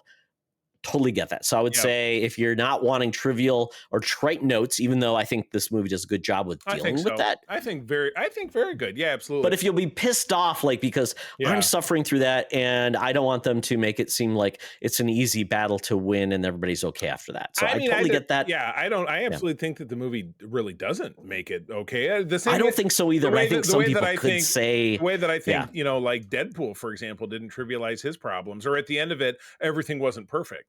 Because he had a life without meaning, and it was better, but it was like, not exactly. But it wasn't all sunshine. And take it like this. Yeah, I would say the jokes are a cover for a lot of people's pain. Totally get that. But I can, a lot of people say like, well, he's making fun of everything, so I don't take him seriously. I'm not funny, so I can't do the same thing Deadpool does. Yeah. Totally get that. Yeah. That's where we're at. But I think this movie does a lot with a little. The budget is smaller than a lot of the other Marvel movies, which is good. Right. And I think they made all of these characters relatable, gave them more time on screen, even with their short time on screen, did a lot with them, which I think is great. Yeah. And there are some things I will say that, like, this is going to be spoilers in the back end, but I would say there's some things that they did that I'm like, I don't know if I love the choice, but I think when we got the mid credit and the end credits, I'm like, okay, I think they know what they're doing. So yes, we recognize your pain and maybe their choices, but we're gonna have fun with this. Right. So I'm like, okay, I gotcha. Yeah. And then they explain away the Thunderbolts asterisk, which I love. I think maybe. I think maybe everybody has a reason for that. And I really thought this movie did a lot with a little, like I said, and I felt like I wish there was more of this in the Marvel universe than what we've got in the past. So I know this may not hit for everybody, but this movie definitely hit for me. I laughed. I loved everything it did. David Harbour, every time he spoke, I'm like, you are wonderful, sir. You're great. Johnny Walker, holy crap, dude. I love the fact that he is just himself in this movie. Is great. And the only I would say the weakest part of this movie, Charlie, I'll be honest, is Ghost. Yeah, well, I felt kind of like, and again, she wasn't coming from a place where it was a character that had really any kind of development, because her role was the first movie. It was now 6 years ago, where she was kind of a inconsequential villain. You know, she wasn't the and she wasn't a significant character that you ever heard anything else about. No, which is a shame. That's probably their problem. They introduce someone and then it's like, we're going to use her again, but we're not going to set her up to be explored in a Disney Plus series, which is I get it. Every other character in here, even to an extent, the Red Guardian, because he was featured in a What If segment, where just enhanced your enjoyment of the character, even though it wasn't directly correlated to this. But yeah, all the other characters, you got to enjoy them, including Bob, our new character. You got to he was our pivot point to dig into really what you were talking about, which is a little bit more exploration of mental illness, PTSD, trauma, anxiety, depression, things that the vast majority of people deal with. Who knew Mel was going to be like the character that got a lot of screen time? Because Mel did get a lot of screen time, which I thought was hilarious. And she's an actress who I've totally seen in other stuff, but I'm drawing a blank. Do you have I wouldn't know. But she is, when I say Mel, she is the assistant to Louis, Val, and kind of an interesting character. I appreciate what they did. And you know what? I also appreciate this film didn't have a blue ray from the sky hole. Yep. There was no CGI nightmare in this film. No big monster. If you were like, I don't want, nope. I feel like if you hate those in comic book films, I think you'll be happy with how this ends. It ends in a very good note. The fight scenes are great when we got them, like the opening sequence with Yelena, where she's talking about how she's so bored, and yet we see what she's doing. Like, you can be bored and do that stuff. Yeah, right. It's pretty good. Doing very few. Very few special effects and like CGI monsters in this thing. Right. So you're right. They nailed it. This was kind of creatureless. I mean, our ultimate villain did end up employing some special effects, but it was not ridiculous. A lot more of it seemed as if it simply could have been practical photography, which a lot of it really was. You got a big threat that it was resolved, but it kind of needed to be resolved. I mean, I get that. Because that might have made things difficult going forward. But it wasn't, it didn't have the happiest ending for, it wasn't like everything was just fine for that character at the end of it. That character still has the issues that character has, but we'll talk about that in a minute. All right. So do you want to rate? You want to rate and then move on? Yeah, let's give a rating. So let's give a rating. Let's give the rating out of Red Guardian's Uber rating. Oh, right. But yes. we'll have to do it out of 5 because there's 5 stars on an Uber, so not a usual 10. We can go. Oh yeah, whatever. So well, you just think about it like it's the 5-point scale or the 10-point scale or whatever versus 100. Yeah, so that's fine. Yes, I would say out of enjoyment, without a doubt, a 4 or 5.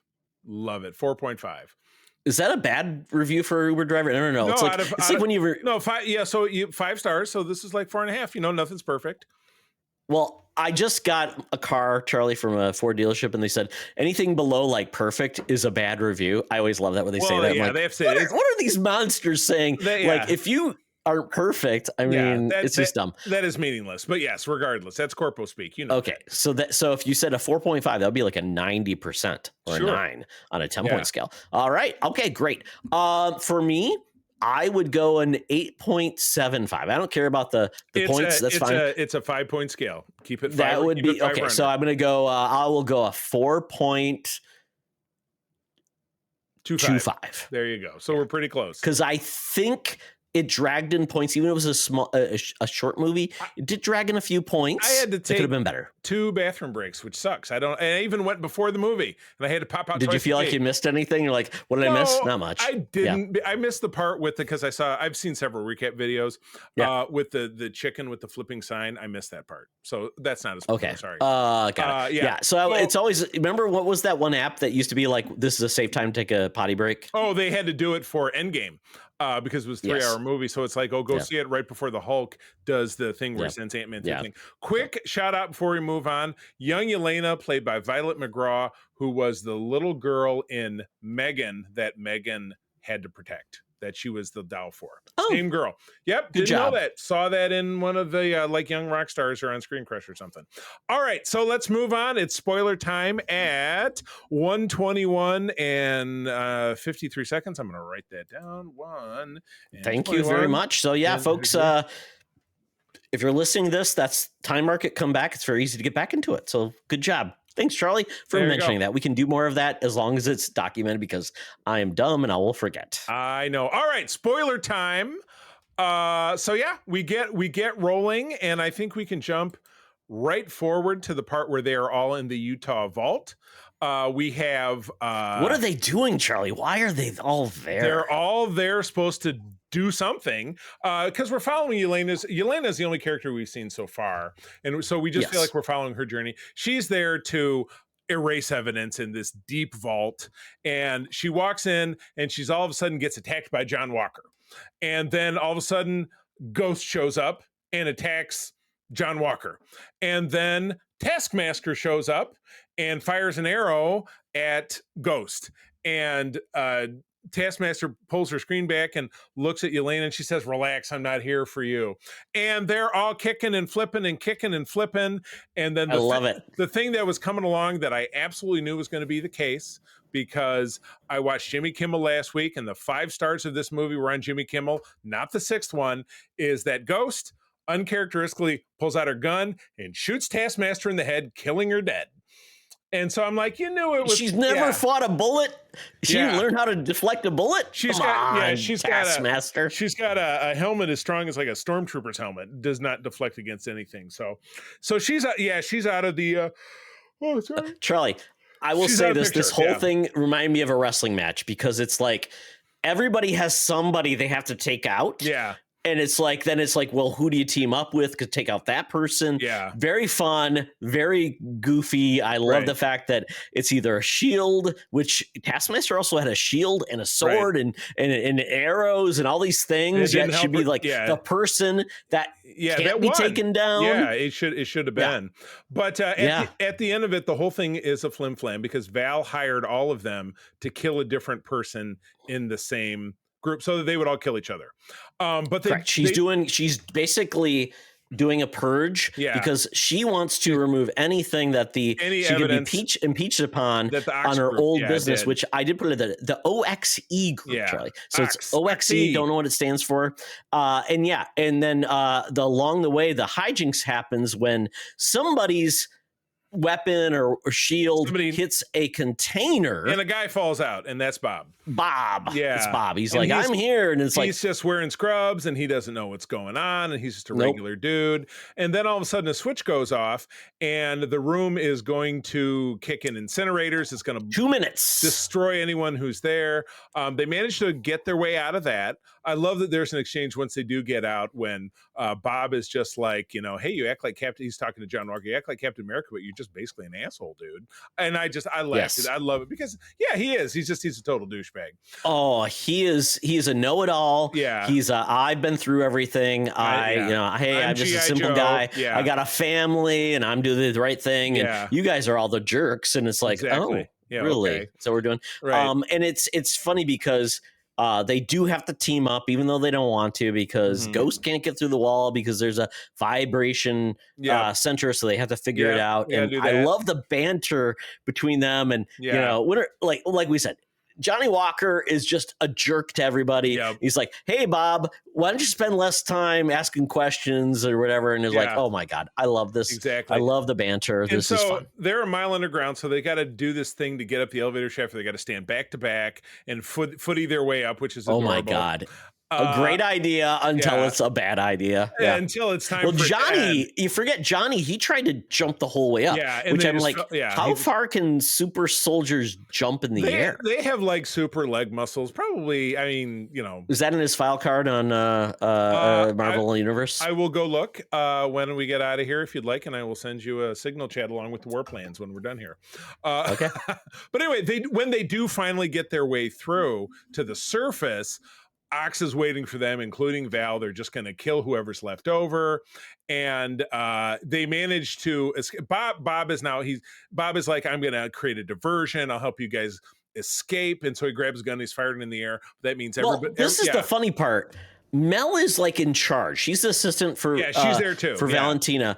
But she's like not just an assistant. She's actually like planning all of the like bad deal things that they're going to do. Right. And she's the one that's tracking, "Oh, by the way, they didn't die. And there's a new guy.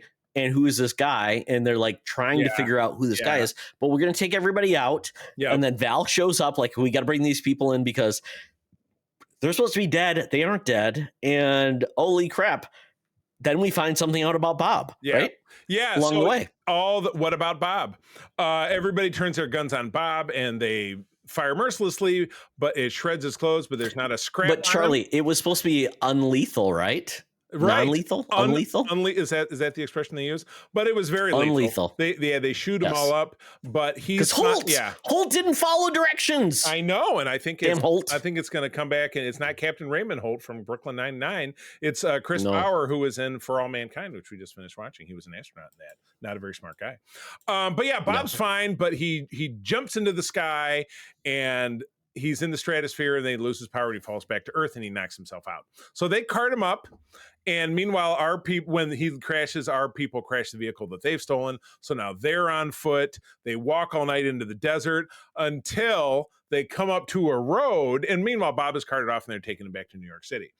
Our people are hiding, and then a limo is driving down the road. Who is it? It's Alexei, because that's what he does. He drives a limo. And Todd, I hope, if I might, that on our Discord, I shared the screen cap from Alexei's video with a number you can call. Oh, that's great. You absolutely need check our Discord. You need to call. He doesn't even have an Uber app. He just has a call that you can call for like sketchy sexual encounters with a. I think it's like what Diddy used for all his parties. He used Red Guardian's taxi service with his huge limo. I will. What had happened previously is that Alexei was driving Val and Mel, and they were talking about their evil plan in the back of the limo, and then from that he drove out to Nevada. Well, because Alexei was like, that's the early part of the movie when he's talking with Yelena. She's saying, "I am empty. I have nothing here. What made you happy?" And they finally get through Alexei's like really hardcore experience. Says, "I was happiest when I was like a hero. I was praised." And he's like, "Hook me up with Yelena. I want to be in that group." And he's like, "I think I can figure this out." So he thinks that like by basically being a driver for her, he'll figure out. And then unbeknownst to himself, he actually gets some intel. He's a little late to get the intel because quite honestly, if his information was going to save them, it was late to the party, but he was there to pick him up. You saw how fast that car drove. It topped out at 53 miles an hour. 55 miles. A Lincoln Town car from the 90s. Yeah, exactly. Yeah. So horrible. He does manage to pick them up. They're driving back in the limo, but this is when Val's forces catch up. But they are saved by Bucky. Bucky shows up on a motorcycle. He's got that great gun from the Winter Soldier that fires the little explosive discs. That he takes out these 3 Humvees, but then he also takes out the limo because he then captures our heroes and sequesters them in a location so he can. I was wondering where that was going to go, and I'm like, yep, he's capturing them. He's using them as evidence, essentially. And that came from the trailer, their limo blowing up. So I wasn't sure. Like, are you trying to kill him or what's going on? And I'm like, yeah. I mean, I assume you'll live through this. That's okay. Right. If they didn't, we got a couple of them. Yeah. I was gonna say anyway. We killed Taskmaster, so that was all the killing we're gonna do. So now, now that the film is splitting into two parts, back in New York, Bob is revived, and Bob's special ability that we've seen so far is that when he touches someone, it creates what's called a shame room. That comes up later in the film where someone this would be like the ultimate power up for a therapist, Charlie, right? Where someone relives you can feel their pain. Someone relives a traumatic experience as if they're watching it on the holodeck on Star Trek. Like it's just there. But it's, or you're the Ghost of Christmas Past. Like you can see things, but you can't interact with it. And so he does that to Yelena accidentally when they're in the vault room, and then he ends up doing it to Val when he's talking to her and he touches her. We see a scene from her childhood where she's very Italian. She's very Italian, but her dad was involved with the Italian mob, and he wronged the wrong guy, and then she sees him get shot dead by this this Italian mobster over in Italy, who I'm sure has very nice shoes. So that's kind of the source of what turned Val into not such a great person. Thank God nobody had any like deep dark secrets that were like sexual misconduct bad stuff. Seemed like everybody something bad happened to them versus them doing bad things. It's a good thing that he didn't go out and touch any of the Congress people. Like they would have had something like that, absolutely. Or Bill Cosby showed up. I don't know. I hope they cut that scene. But at any rate, Bucky is alone with our four characters. He does convince them to go to New York to team up. Val's headquarters is the old Avengers Tower from the previous Avengers film. So before they moved to their, luxury ranch upstate, she has bought it and converted it to the Watchtower because, as it turns out, Val all along has been part of this experiment through the OXE group to create an artificial superhero called Sentry. So wait, Tony Stark just allowed... He's dead. Avengers Tower. What is Gwyneth Paltrow doing? Hold on. That tower was sold back in Spider-Man: Homecoming in 2017. Don't you remember when Happy's packing everything up? Gwyneth Paltrow, Pepper Potts, what are you doing? Well, she's already got the check. The government bought it, so the CIA bought it. What is she doing with Tony Stark's kid? They just left, and you know what, son, daughter, they're living on the farm. Yeah, they had a daughter. Remember? I love you, 10th. I love you, 100,000 or whatever it says, and we're fleeing. We're moving to Italy because we don't want to be here. $100,000 million they got for that building. Anyway, yes, Val manages to somehow stabilize Bob, lets him unlock his power, and so now we have our people show up. They're confronting Val in Tony Stark's bar area from Avengers 2012, where Tony had the showdown with Loki, and where the film wrapped up when they had finally captured him. And she's talking, and then Bob walks down the stairs, and he is in a very comic accurate cross between the comic accurate costume and basically looks like Homelander from The Boys in gold. But he's wearing gold. He's in gold patterned, like it's yellow and blue. It's like the maize and blue of Michigan, but he also is like dyed his hair. He said it's a good look. And he's like, I'm not sure. But I mean, it's better than what was he on that he was taking, Charlie? He was on meth or something. He was a drug addict. We did see that he suffered from the PTSD of domestic abuse as a child, and he turned to drugs, as unfortunately it does happen with people who deal with severe abuse and other kinds of things. And we saw a little bit of that. He didn't want to talk about his dad and address some of those issues. Exactly. Absolutely. So the problem is, and then they really do point out the super soldier serum, which Sentry is a version later of that, is that much like as it was explained to us back in Captain America: The First Avenger by Stanley Tucci's Dr. Erskine, he says, if you're a great man, the serum makes you greater. If you're a bad guy, it makes you really bad, like the Red Skull. And Bob is not. He's not good and he's not bad. He's just damaged. He's emotionally damaged inside. So the serum creates a projection of his emotional trauma as something called the Void, where he just becomes a black shadow of himself with scary white eyeballs. And well, it's funny, yes, Charlie. I mean, I will pause you funny. here because he asks Yelena, like, Mhm. what do you do with all of the trauma? Because she talks about that. I'm Yeah. like, I don't have great days. I've dealt with a lot of pain, and I don't know what to deal with this. So she basically says, you got to push it all down. And then obviously later on we heard like that is not a great way to deal with things. Because Things explode. It turns into the Void. Exactly. It goes bad. Yep. Yeah. So one of the things that it creates a thing where we just call it the Void, Right. and that becomes a big part of his personality when he Right. gets his powers. Is you've got Sentry, and then you've got the Void. Right. Yeah. And one, we find out that one cannot exist without the other. But anyway, Sentry does quickly dispatch our heroes without killing them, thankfully. He does, yank off Bucky's arm, but Bucky's able to put it back on, no damage. And they all leave peacefully. And then Val, if we take a step back, Val and Mel have set up effectively a kill switch within Sentry, so that if he gets out of control, they can shut him down. Got to do that. And Sentry gets a Homelander moment when he said, well, I don't really understand why I should take instructions from you. I'm a god and you're not. And she's like, pulls the thing out and holds it behind her back, and Sentry gets wind. He's giving her the he realizes it's there. Yeah. He's choking her out against the wall, but he dropped the thing and he gets kill switch and he drops down. It's Mel has saved her. Mel says, I want to raise, and they walk away. So I will say this part felt very rushed. Like Bob is here now. He's getting like he's basically getting what's glow up, the makeover. He's got the glow up. Yeah. And it's so fast. I mean, she essentially meets him, tries to like establish herself as like, I'm your ally. Everybody else is the worst. I'm gonna help you. I understand you've been through things. She obviously got horrified when she touched him and had that, but she's still going to go forward with it because she realized he can do stuff. Like we saw his display of powers and abilities and things like that.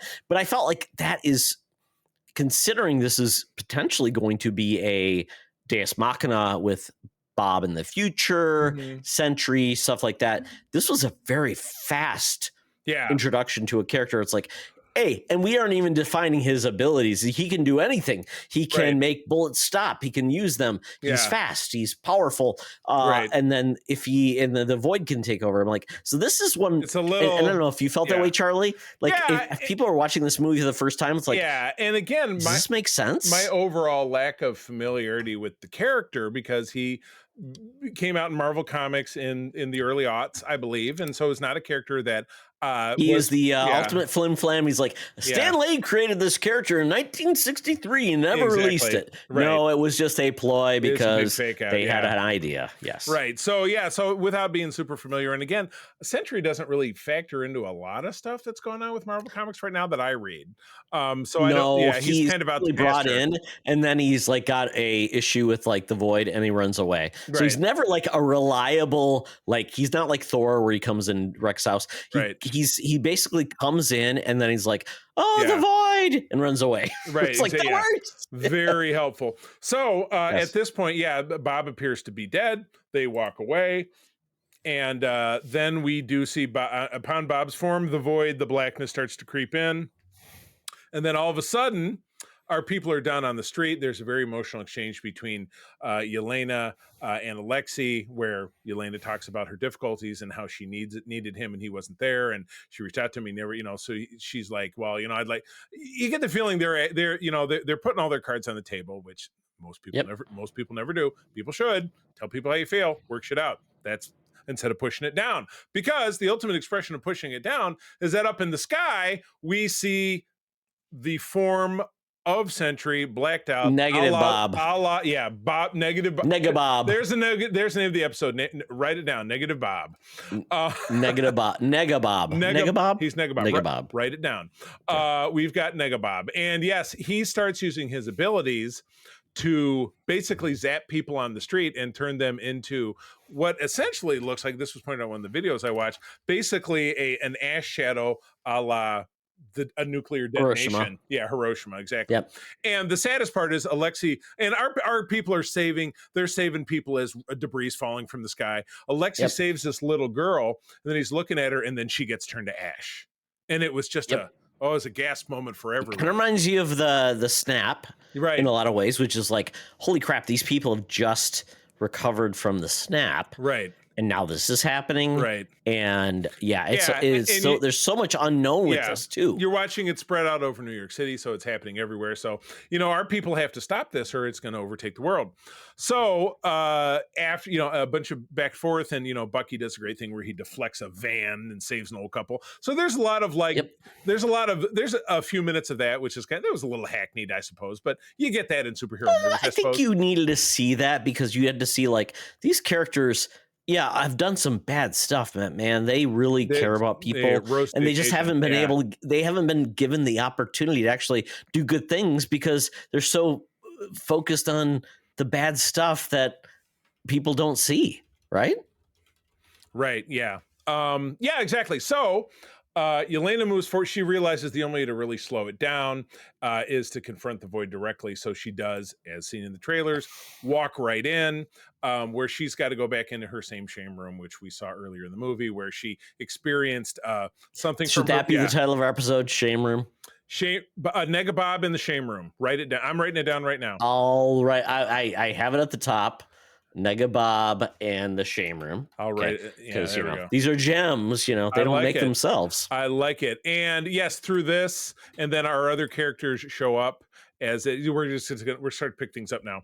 Our other characters enter, so they're all fighting together, and ultimately, what they have to do is get Bob out of his own shame room, which ends up taking place within the lab that we saw, where Bob was experimented upon, and he has to literally. It's kind of like the Superman versus Clark Kent fight, which was the best part of Superman 3, where he had to, struggling with his true identity, where, the bad Superman was telling Clark Kent what a loser he was. And so Negabob was telling regular Bob, you suck, you're nothing without me, blah, blah, blah.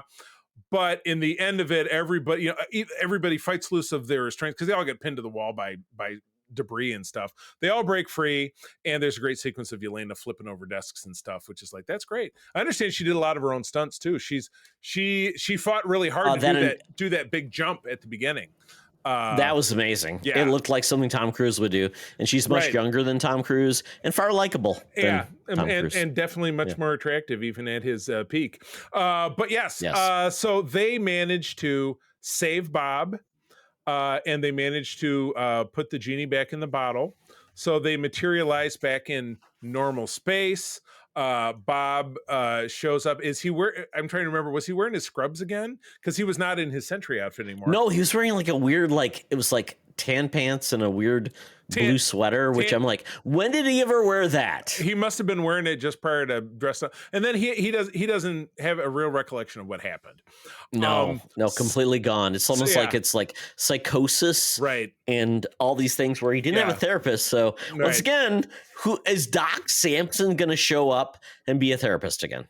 And that was Ty Burrell from Modern Family. Yeah, absolutely. That would be great. And we need is there a registered therapist in the MCU? There is a Dr. Carla Soffin was at Ravencroft. She worked with Carnage, but I think he eventually killed her. And I think that's not even MCU, right? This is Sony film. Yeah. J. Jonah Jameson had a wife who was, I think, a therapist. I can't remember. Well, we've got Daredevil's wife, girlfriend who now is working for Kingpin. So we can't rely on any of these therapists. We need some I don't have a lot of good choices. We need X-Men would come great in because X-Men are they're great with dealing with psycho analysis, things like that. Yeah, and because they have Professor X and he can do the whole powerful mind. Exactly. But at any rate, all of our characters turn around and Val is trying to slink away. And she goes through a tarp.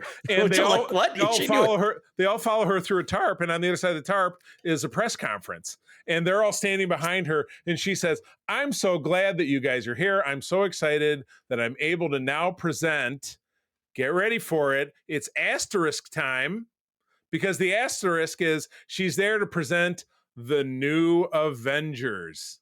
Oh, And everybody loves the starts new clapping, Avengers everybody's in clapping. comics and everything. Yep. And then New is great. Yelena does, she leans in, one of those real, it's like what you do with your kids when they've screwed up and you want to say something that it's just you and them are going to hear it. She leans into Val and says, "We own you now." Because she's basically, we're in, but we got you. So yeah, you're safe and we're safe.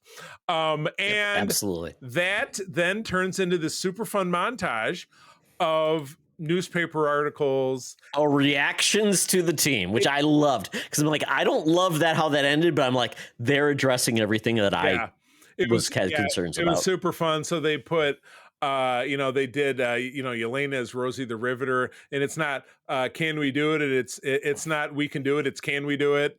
Know, and you've got all of them sitting on the metal beam above New York City, having lunch. Got the Bohemian Rhapsody where they're all staring there on Rolling Stone. There's the New Yorker cover where that is Red Guardian is helping a little girl and the team's there. So with the flower. I loved how they approached that, because it's like everybody's saying this is not great and this is what we got.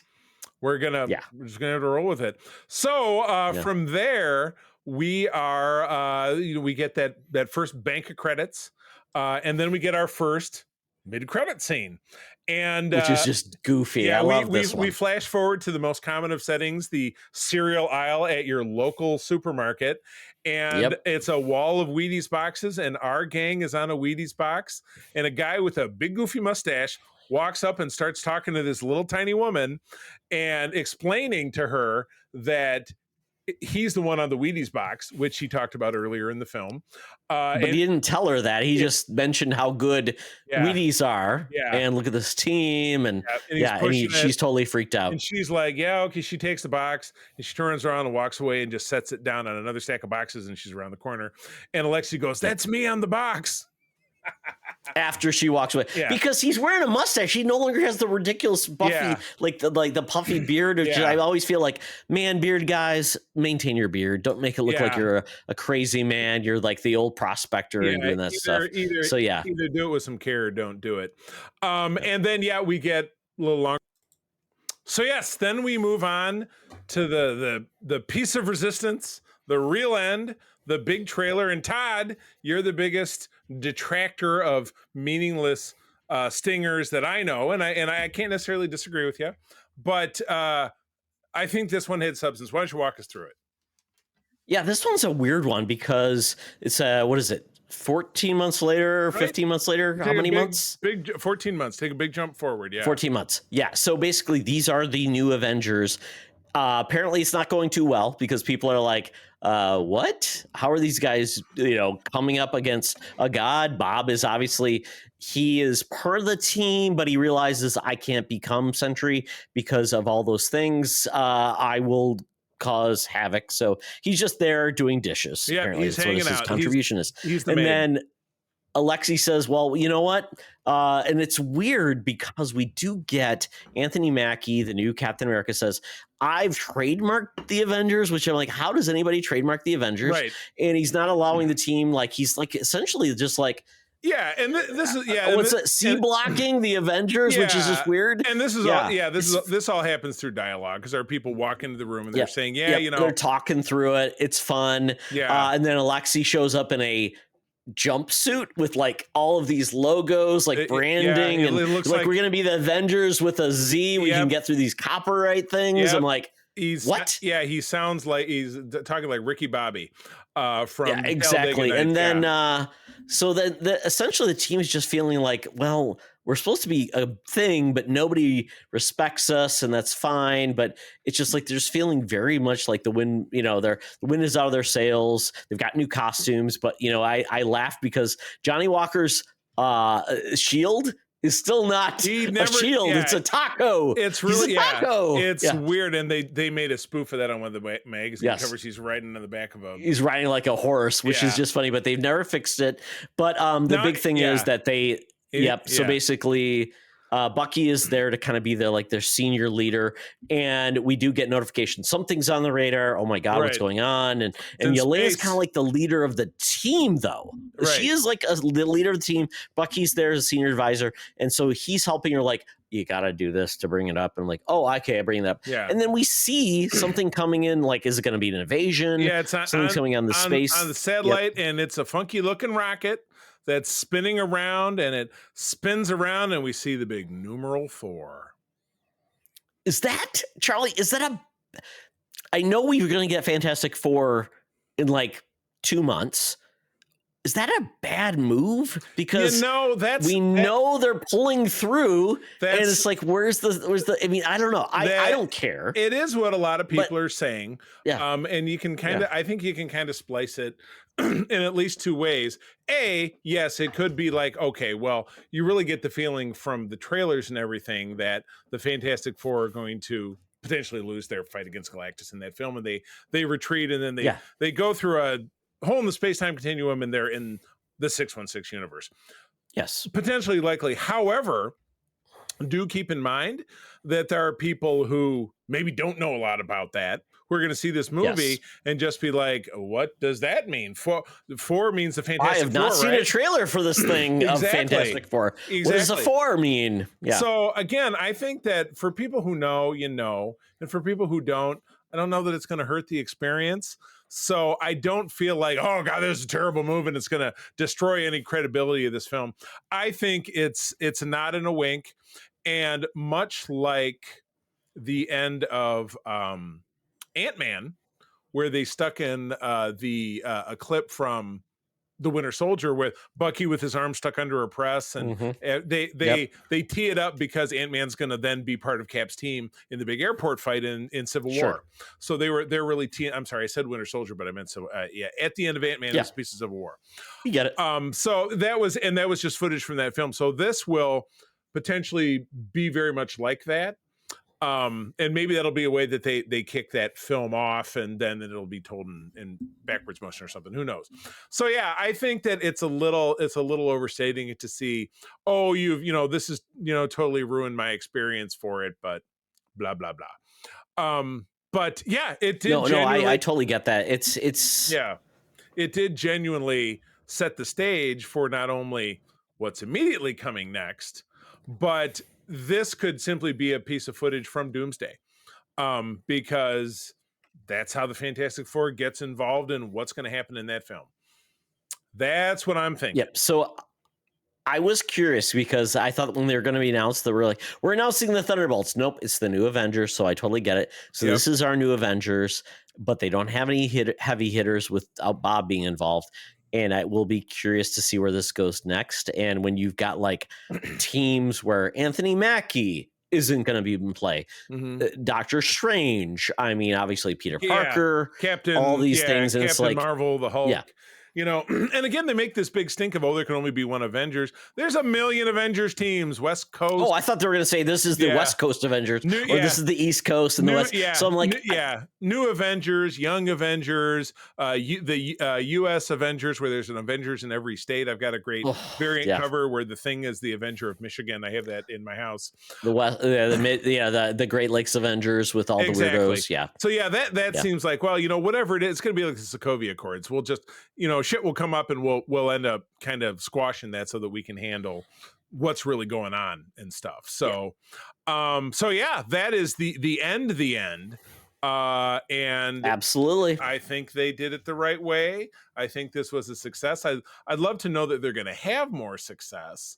But as you said, if their opening weekend ends up at a 90 or a 95, they're not all going to be the Avengers. But again, as a film, as a smaller film, not that it was like itty bitty Escape or they didn't spend a lot of money to make it, but as something that engages something very personal with literally everyone I know, someone who suffers from some variety of depression, anxiety, PTSD, what have you. This touches that in a very real way that reminds you that there are people in you, you just got to, don't push it all down because it'll kill you, or you could, it'll put you in the hospital, or it'll, at some point you'll blow up and make a minor situation terrible. Just talk through your feelings, rely on people, let them know they can rely on you. And it doesn't fix all your problems, but it is better than doing nothing, which is what unfortunately a lot of people do. But fortunately, this was essentially resolved with people hugging Bob, yes, and saying, we love you, we're Bob. here for you, which he had never had before, which was a big deal. So that is part of this, is understanding. Was the Friends theme. Near, he'll be there for you. There you go. Exactly. So a lot of this comes down to, it's not minimizing mental health issues. It's that it just definitely embraced the fact that you need people to support you and people that will be there for you, like the Friends theme. Yeah. So we got that. And I think that's great, because we did not get a punch down. We got somebody who is going to go down the wrong path, and they stopped him from going down that wrong path. So I like that power of friendship. Yeah, absolutely. It's the only ship that matters. Absolutely. So I think with that, I don't think it really matters what this film does. It's going to definitely matter what the Fantastic Four does. Yes. That's essentially a fresh slate for where Marvel is going next. So this is a brand new MCU characters that have not been seen before. Yeah, this is the fresh shovel in the dirt. This is a big deal. Yeah, the Thunderbolts didn't have to do a lot more than just these are great characters that you should look forward to, because you might have missed them, and they will be going forward and supporting these other things. So I think that's a great way to position this film. Yep. This is like Guardians of the Galaxy without like the crazy spectacle of space and all the craziness and dance routines. And I really like this, that we got something like this from Marvel, where in the past we just haven't, because they've been like, we got to do the big bad, and they were going to go. That is it. Big Blue Space for this episode, Charlie. You bet. Yes. So hopefully you stuck with us. You caught up with us after you saw it. You enjoyed it. So if you like more of these, let us know. It's a little longer episode than we do, but this definitely deserved it, because I know a lot of people are on the fence about Marvel, but I think I want Marvel to do more of this than some of the other stuff they've already done. It's great to hear that they can branch out and tell different stories that people can connect with, because they certainly tried different things that people didn't connect with. So this was better than that. So go out and see the movie. It's in theaters now. Don't wait. It's worth seeing. And I think we'll go see it again in IMAX. Because when things have died down, because this was filmed for IMAX, so apparently there's a little extra. Oh, really? Okay. I didn't know that. One of the big things in our theaters, they've like Theater X or Studio X or whatever they're calling it, where they put stuff on the side of the theaters, and you can pay more to see it. I'm like, that sounds like a complete waste of money. Side of the theaters, just think, Charlie, the movie goes all the way out and then it does more. I'm like, what is really in those areas of the film? It's a gimmick. It's dumb. Yeah, I don't really care for that. Yes. But anyway, all right. Well, that's the show. Go see the movie. Todd, where do people find you out there? Oh, they can find me on Blue Sky at Todd Oxtra, at Secret Friends Unite. They can follow me on Threads, Instagram, and Facebook at Toxtra, at Secret Friends Unite. And check out our Discord, check out our YouTube, check out all the cool places you can see us, get our stuff.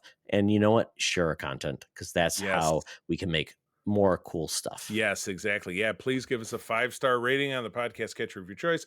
We would appreciate it. Also, feel free to correspond with us, not only on Discord, but even on the good old mailbag, secretfriendsunite@gmail.com. We'd love a little letter. Hey, this is what I thought. I loved it. I hated it. You guys are nuts. Blah, blah, blah. We'd love to hear it, and we might even use those comments on the show. For myself, you can find me over on the big three of the socials: Threads, Blue Sky, and Instagram. I am at the C3, TheCeeThree. I spend most of my time over on our SFU Discord, because that is a great place to interact, have fun chats, share a good time, and all of that good stuff. But with that, friends, as always, thank you for joining us. I'm going to tell you that sharing is caring, and to keep on trucking. Be the hero, not the villain. In a truck. Thunderbolts! Poop. This podcast is part of the Secret Friends Unite podcasting network, available on Apple Podcasts, Spotify, and podcast services around the galaxy, as well as video on our YouTube channel. You can support Secret Friends Unite by becoming a Patreon member. Get bonus programs and more over at patreon.com/secretfriendsunite. Join our Discord community for even more discussions on all things geek. For all the latest updates on Secret Friends Unite, make sure to follow us on Threads at secret.friends.unite and visit secretfriendsunite.com. Find our merchandise at TeePublic and Redbubble. Thanks for listening, and may the Force live long and prosper.